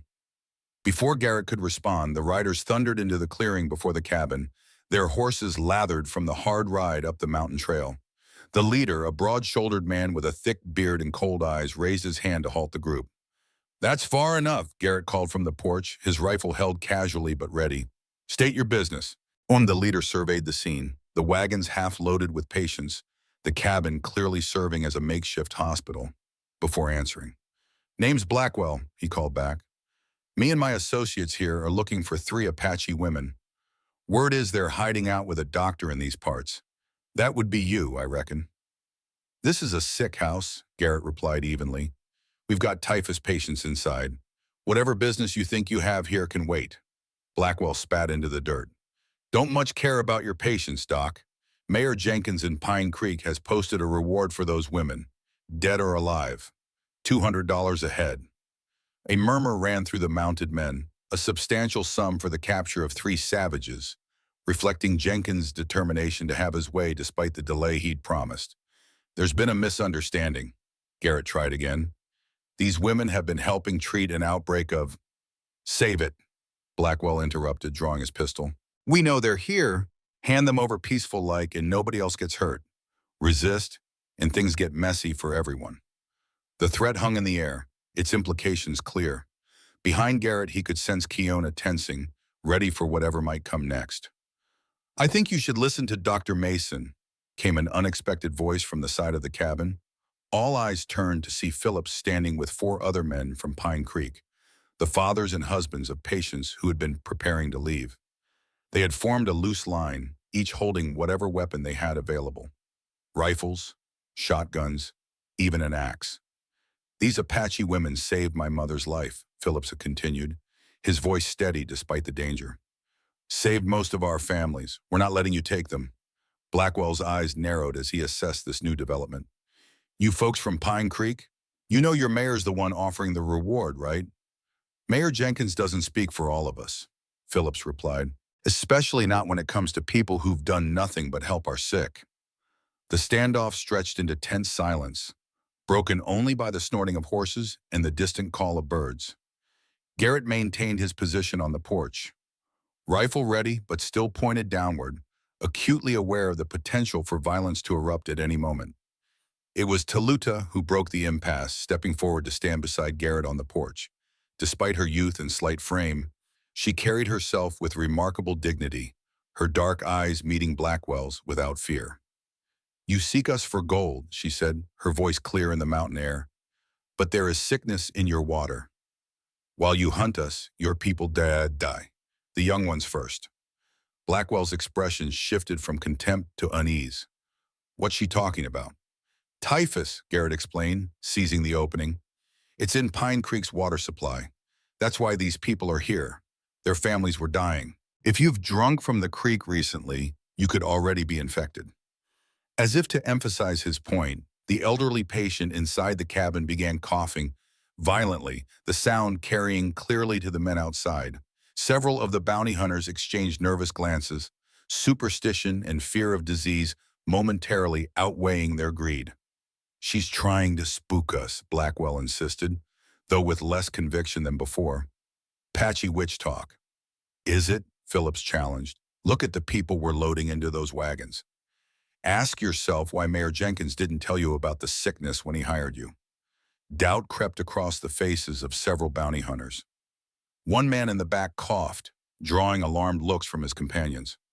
$200 ain't worth dying of fever, muttered one rider, edging his horse backward. Blackwell, seeing his men's resolve weakening, tried to regain control. The reward's good whether we take them now or later. We can come back after this sickness passes.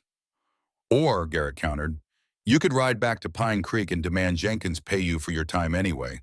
Tell him the doctor warned you about the typhus. He won't want that news spreading.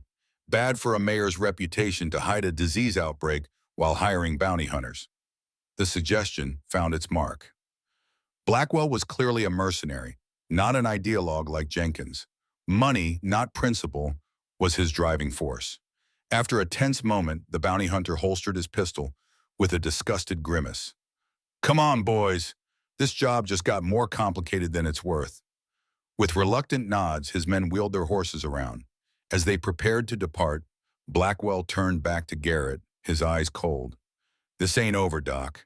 Jenkins wants those women something fierce. If not us, he'll find someone else. Or come himself. Tell Jenkins I'll be waiting, Garrett replied steadily. And next time he should bring a doctor instead of guns. His town needs healing more than it needs vengeance. As the bounty hunters rode away, the tension in the clearing gradually dissipated. Phillips and the other Pine Creek men lowered their weapons, exchanging relieved glances. That was a close one, Doc, Phillips observed, approaching the porch. But they'll be back, or others like them.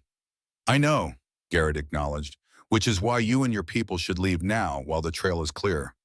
Get back to Pine Creek and spread the word about what really happened here, how the Apache women helped save your families. Phillips nodded solemnly. We will, but what about you? And them? He gestured toward Kiona and Toluta. We'll manage, Garrett assured him, though uncertainty gnawed at his confidence. The confrontation had been averted, but only temporarily. Jenkins's determination to capture the sisters had only been confirmed by his willingness to hire bounty hunters. As Phillips and the others resumed loading the wagons with those patients well enough to travel, Garrett turned to Kiona and Toluta. That bought us some time, but not much. Once they reach Pine Creek and discover there's truth to the typhus outbreak, Jenkins will be desperate to regain control of the situation. He'll come himself next time, probably by tomorrow. Kiona nodded grimly. We should prepare, for fighting or for leaving. Inside the cabin, Apache had continued tending to the elderly patient throughout the confrontation, her focus unwavering despite the danger outside. As they entered, she looked up with questioning eyes. Bounty hunters, Garrett explained. Driven off for now, but they'll return. We need to make decisions quickly.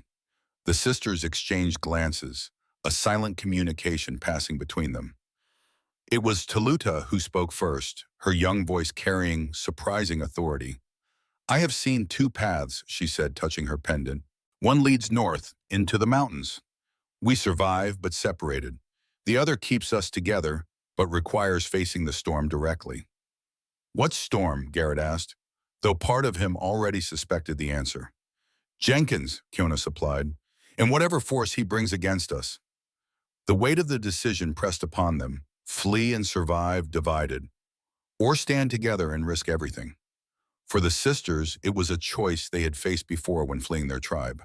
For Garrett, it represented something deeper, a final reckoning with the past he had been avoiding for 7 years. As they deliberated, a soft groan from the elderly patient drew their attention. The old man's eyes had opened, his gaze surprisingly lucid after days of fever-induced delirium. Doc, he rasped, his voice barely audible.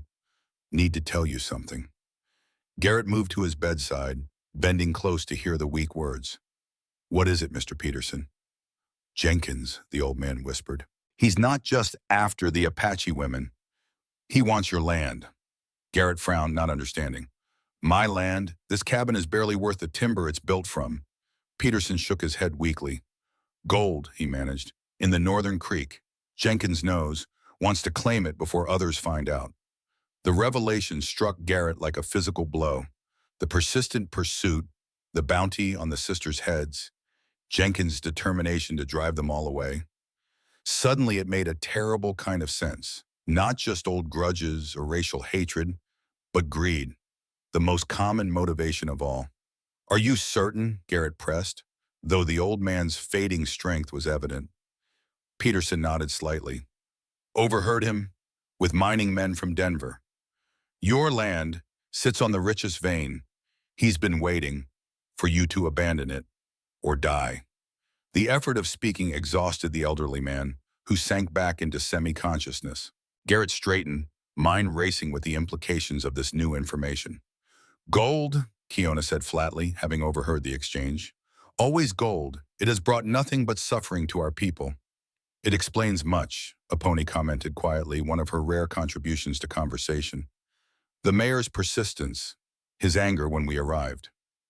Our presence disrupted his plans, Garrett concluded. He's been waiting for me to either die alone up here or give up and leave. Either way, the land would eventually be available for claiming. Then 3 Apache women arrive. I start practicing medicine again, and suddenly the hermit doctor is reconnected to the community. And now he cannot simply seize the land, Kiona added. Too many people know you are here, alive and helping others. Garrett paced the cabin, piecing together the larger picture. The typhus outbreak was an unexpected complication for him.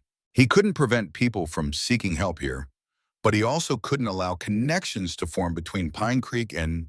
He hesitated, then gestured to include the sisters. Us. So he created a different threat, Taluta observed, made us criminals to be hunted, a distraction from his true purpose. The clarity of the situation brought not despair, but a strange sense of relief. Knowing the real stakes, understanding Jenkins' true motivation, somehow made the path forward clearer. This changes things, Garrett said decisively. If it's just about gold, about land, then Jenkins can be confronted directly, exposed for what he really is. How? Kiona asked practically. It is our word against his, a white mayor against 3 Apache women and a hermit doctor. Who will believe us? Phillips and the others, Garrett suggested. They've seen how Jenkins lied about the typhus, hired bounty hunters while people were dying. If we can prove there's gold on this land, prove that's his real motivation. It might not be enough, Kiona cautioned. Men like Jenkins rarely face consequences for their actions, not when those actions harm people like us. Her words carried the weight of bitter experience, a truth Garrett couldn't deny. The justice system, such as it was in frontier territories, rarely favored the vulnerable against the powerful.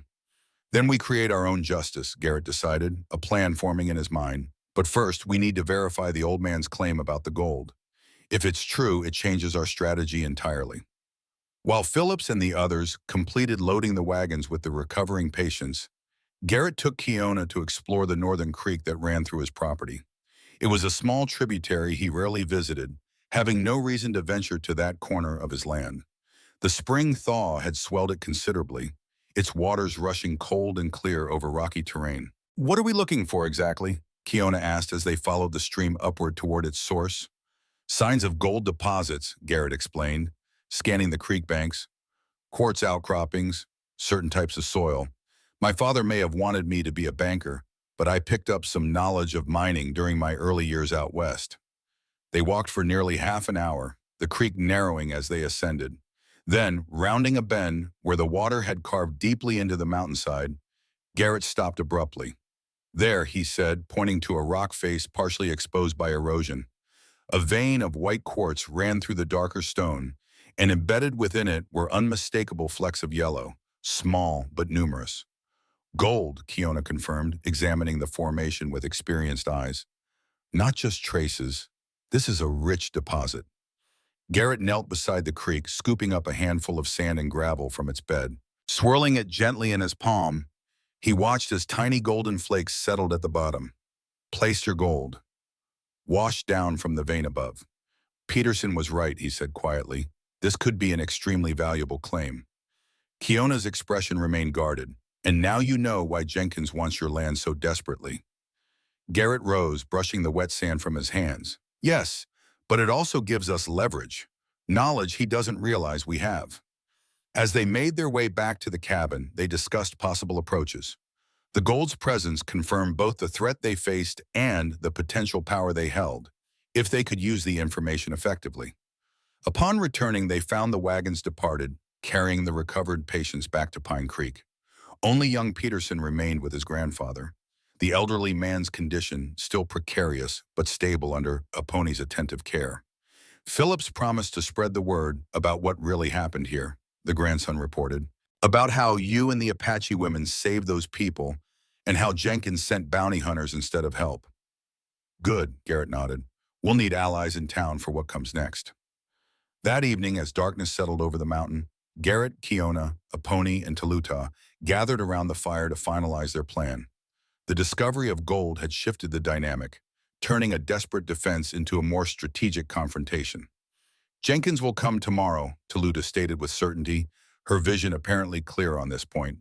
"With men from the town, but fewer than he wants. Many will refuse to come against us after hearing Philip's story." "How many?" Garrett asked. "Perhaps 6, including Jenkins himself. Enough to feel strong, too few to feel certain."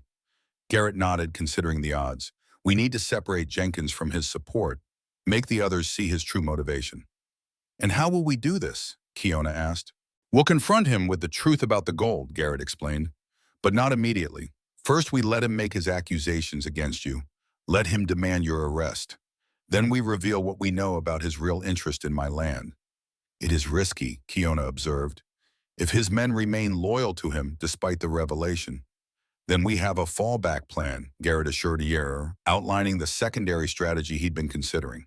It was more dangerous, involving potential violence, but might become necessary if the first approach failed. As they refined the details, Garrett was struck by the seamless way they worked together. 4 individuals from vastly different backgrounds, united by circumstance and growing bonds of trust. Kiona's practical wisdom, Apache's quiet attention to detail, Teluta's intuitive insights, and his own medical and strategic knowledge complemented each other in ways he would never have imagined possible a week ago. When the plans were settled, they prepared for what might be their last night in the cabin. Apache continued tending the elderly patient, whose condition had stabilized but remained fragile. Toluta helped young Peterson make a simple meal from their dwindling supplies. Kiona went outside to check the horses and ensure their potential escape route remained clear. Garrett found himself in the small room he'd used as a bedroom for 7 years, packing essential supplies into saddlebags: medicines, bandages, food, ammunition. Whether they stayed and fought or fled into the mountains, these basics would be necessary. As he worked, his hand brushed against the leather-bound journal where he had recorded the names of the dead. For a moment he hesitated, then decisively added it to the saddlebag. Whatever happened tomorrow, he would carry these memories with him, not as a burden of guilt anymore, but as a testament to lives that had mattered. A soft knock at the doorframe interrupted his thoughts.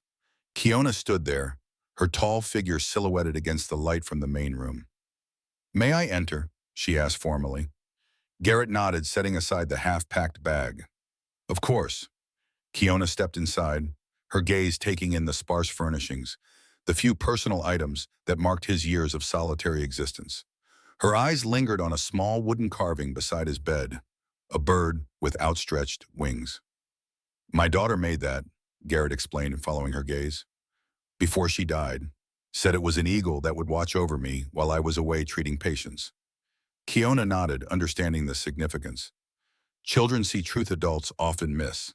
She approached the window, looking out at the night sky where stars blazed with cold fire. "I came to thank you," she said after a moment of silence. "Whatever happens tomorrow, you have done more for us than anyone since our parents died." "I've done what anyone should do," Garrett replied, uncomfortable with gratitude for what seemed to him simple human decency. "No," Kiona turned to face him directly.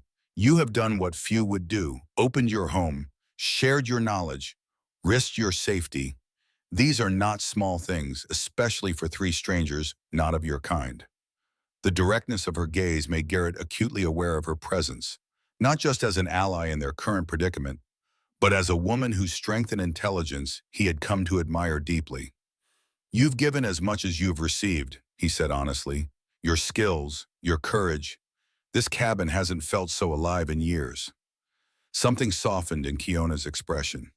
"Before we came here, Taluta had a vision. She saw a man in the mountains, a healer who had stopped healing. She said his heart was like a locked box, but that we would help open it again."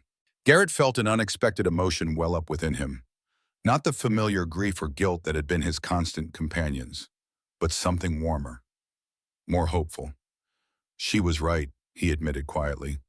"I was dead inside when you found me, just going through the motions of living."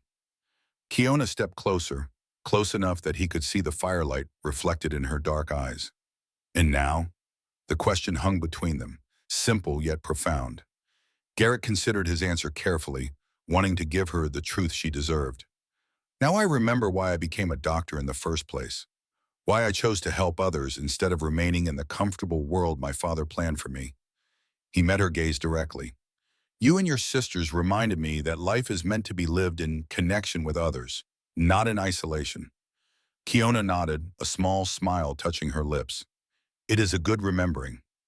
For a moment they stood in silence, the unspoken connection between them deepening in the quiet. Then with characteristic practicality, Kiona stepped back. "We should rest while we can," she said. "Tomorrow will demand all our strength." Garrett nodded, though part of him wished to prolong this moment of understanding between them. "Wake me for the second watch. You need rest too." As Kiona turned to leave, she paused at the doorway. "Whatever path opens tomorrow, I am glad ours crossed with yours, Garrett Mason." After she had gone, Garrett sat on the edge of his bed, the weight of tomorrow's confrontation momentarily eclipsed by the realization of how profoundly his life had changed in the span of a single week. From isolated hermit to the center of a makeshift family, from a man running from his past to one prepared to face whatever future might come, the transformation was as unexpected as it was complete. Outside, an owl called into the night, its voice carrying over the mountain like a harbinger of things to come. Inside, four souls prepared in their own ways for the reckoning that dawn would bring, a convergence of past and present, a moment of truth that would determine all their futures. As Garrett finally lay down to catch what sleep he could, he found himself oddly at peace. For the first time in 7 years, he was no longer running from his failures. Tomorrow would bring danger, perhaps even death, but it would also bring the chance for redemption.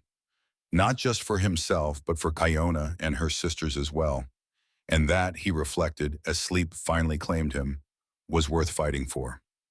Dawn arrived with a sky of perfect clarity, the blue deepening from pale at the horizon to cobalt overhead. The air was cool but carried the unmistakable scent of spring, soil awakening, new growth emerging from beneath the retreating snow.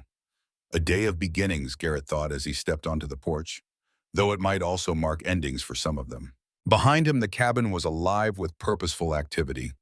A pony had prepared medicines they might need, both for treating potential injuries and for the elderly patient, who would remain in young Peterson's care regardless of the day's outcome. Kiona had positioned weapons strategically throughout the cabin and checked their escape route one final time. Toluta had spent the early hours in quiet meditation, her pendant clutched in one hand, seeking visions of what the day might bring. "They come," she announced now, joining Garrett on the porch. "6 men as I saw. Jenkins leads them." Garrett nodded, unsurprised by the confirmation of her prediction. "How far?" "Half an hour, perhaps less." They moved cautiously, uncertain of their welcome after Phillips spread the truth in town. In the distance, Mercy began barking from the edge of the clearing where she'd been patrolling since sunrise. The old dog had proven unexpectedly valuable as an early warning system, her senses still sharp despite her advancing years. "Time to prepare," Garrett decided, turning back into the cabin. Inside, final positions were taken. Garrett and Kiona would meet Jenkins and his men on the porch, presenting a united front. A pony would remain inside with the elderly patient and young Peterson, ready to provide medical assistance if needed. Toluta would stay hidden initially, emerging only at the strategic moment they had planned. "Remember," Garrett told them all, "our goal is to expose Jenkins' true motivation, to turn his own men against him. Violence is the last resort, not the first." Kiona nodded, though her hand rested near the knife at her belt. A practical woman always prepared for when words failed and action became necessary. As the minutes ticked by, tension built within the cabin like a gathering storm. Through the window, they watched Mercy return from the forest edge, taking up position beneath the porch steps, her usual place when visitors approached. Then, at last, the riders appeared on the trail, Jenkins in the lead, followed by 5 men from Pine Creek. They rode slowly, rifles visible but not yet raised, their posture suggesting wariness rather than outright aggression. "It's time," Garrett said quietly, meeting each of their eyes in turn. "Whatever happens, we face it together." With Kiona at his side, he stepped onto the porch to meet whatever fate the day would bring. The morning sun warmed his face as he watched Jenkins and his men approach. And despite the danger, Garrett felt a strange sense of rightness, as if after years of hiding from life, he had finally stepped back into its full current. Jenkins reined his horse to a stop 20 yards from the cabin, his men fanning out behind him in a loose semicircle. Unlike the bounty hunters of the previous day, these were familiar faces from Pine Creek. The blacksmith, a shopkeeper, several farmers. Men with families and reputations in the community, not hired guns without connection to the land or its people. "Mason," Jenkins called, his voice carrying across the clearing. "I see you're still harboring those murderers. Thought our conversation made it clear what would happen if you continued to defy the law." "The law serves the people, Jenkins, not the other way around," Garrett replied evenly. "These women have been healing your townsfolk while you were hiring bounty hunters to chase them down. Ask Phillips and the others who returned yesterday." A ripple of unease passed through Boytkin's men. Clearly, Phillips had indeed spread word of what had transpired at the cabin during the typhus outbreak. "Don't be fooled by a few good deeds," Jenkins countered.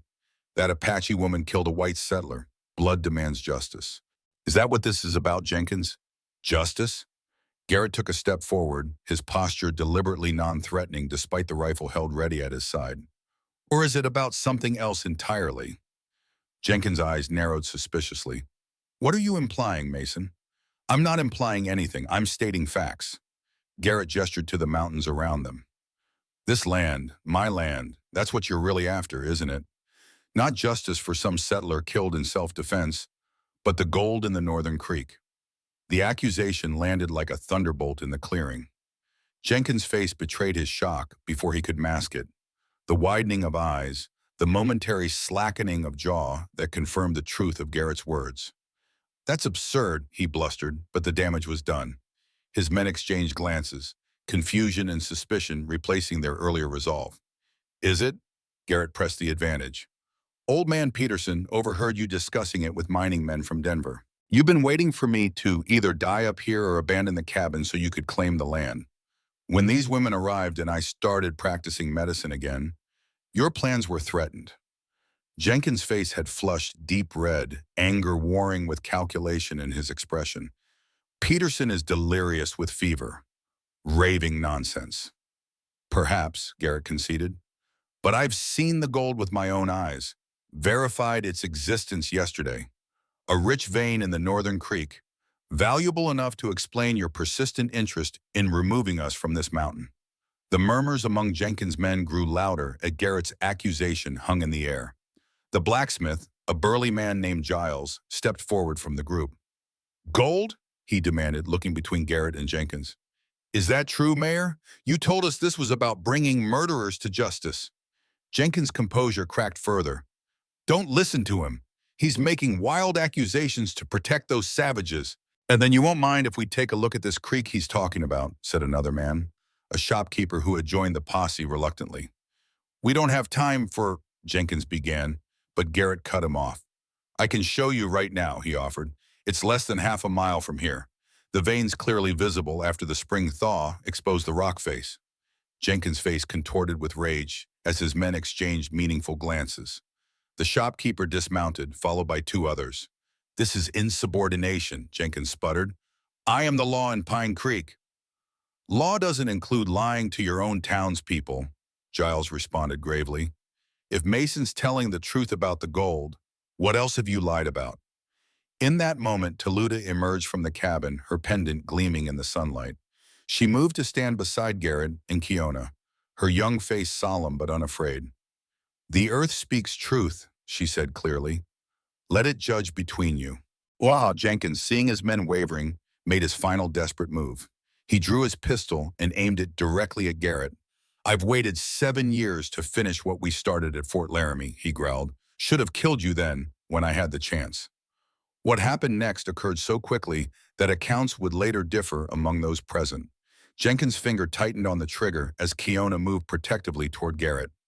Mercy lunged from beneath the porch with a snarl. And from the cabin doorway, a pony threw something with remarkable accuracy, a small stone that struck Jenkins' hand just as he fired. The shot went wide, and in the confusion that followed, Jenkins lost control of his horse. The animal reared, throwing him to the ground where he landed with a sickening crack. His pistol skittered away in the dirt. When the dust settled, Jenkins lay motionless, his neck bent at an unnatural angle. The silence that followed was profound, broken only by Mercy's low growl and the distant cry of a hawk circling overhead. Garrett approached cautiously and knelt beside the fallen mare. A moment's examination confirmed what everyone already knew. Jenkins would never threaten anyone again. It was an accident, said Giles finally. Horse spooked. Anyone could see that. The other men nodded in agreement. Whatever Jenkins' schemes had been, whatever grudges he had carried, they had died with him. Summer came to the mountains, turning the slopes green with new growth. The cabin, once a place of solitary exile, had transformed. An addition had been built on the eastern side, a proper surgery where Garrett and Inaponi treated patients who came from as far as 3 days' ride away. Their reputation had spread throughout the territory, the doctor and the healer who combined Western medicine with native wisdom. The gold in the northern creek had been properly claimed, half in Garrett's name, half in the sisters'. But unlike Jenkins, they had no interest in exploitation. Instead, they used the proceeds to establish something unprecedented, a school of medicine open to all, where Aponi taught traditional healing arts while Garrett provided formal training. Kiona managed the practical aspects of their growing enterprise with characteristic efficiency. Under her direction, the once lonely cabin had become a place of learning and healing. But in quiet moments, Garrett sometimes found her watching the distant mountains with an expression that spoke of journeys yet to be taken, horizons yet to be explored. Toluta's gifts had flourished. Her visions, once feared by her tribe, now helped them anticipate outbreaks of disease, changes in weather that might affect crops, and other events of significance to the growing community that had formed around them. She wore her mother's pendant proudly, no longer hiding her abilities but using them to serve others. One evening, as autumn's first chill touched the air, Garrett sat on the porch with Kiona, watching the sunset paint the mountains gold. Mercy lay at their feet, gray muzzle resting on paws that no longer roamed far from home. Do you ever regret it? Kiona asked, breaking their comfortable silence. Staying instead of running? Garrett smiled, his weathered face softened by the golden light. Not for a moment, he answered. He reached into his pocket and withdrew a small object, his journal of the dead. But now, beside it, lay a new book, its leather cover still stiff with newness. I've started a different record, he explained, opening the second journal to reveal pages of carefully documented treatments, recoveries, and lives changed. A book of the living. Kiona's hand found his, strong fingers intertwining with his own. A good beginning, she said softly. As darkness fell over the mountains, the cabin windows glowed with warm light, a beacon in the wilderness. Inside, voices blended. A pony teaching a young apprentice, Taluta singing an ancient song, patience resting peacefully under careful watch. And outside, Garrett and Kiona remained. Two souls who had found in each other not just healing, but home.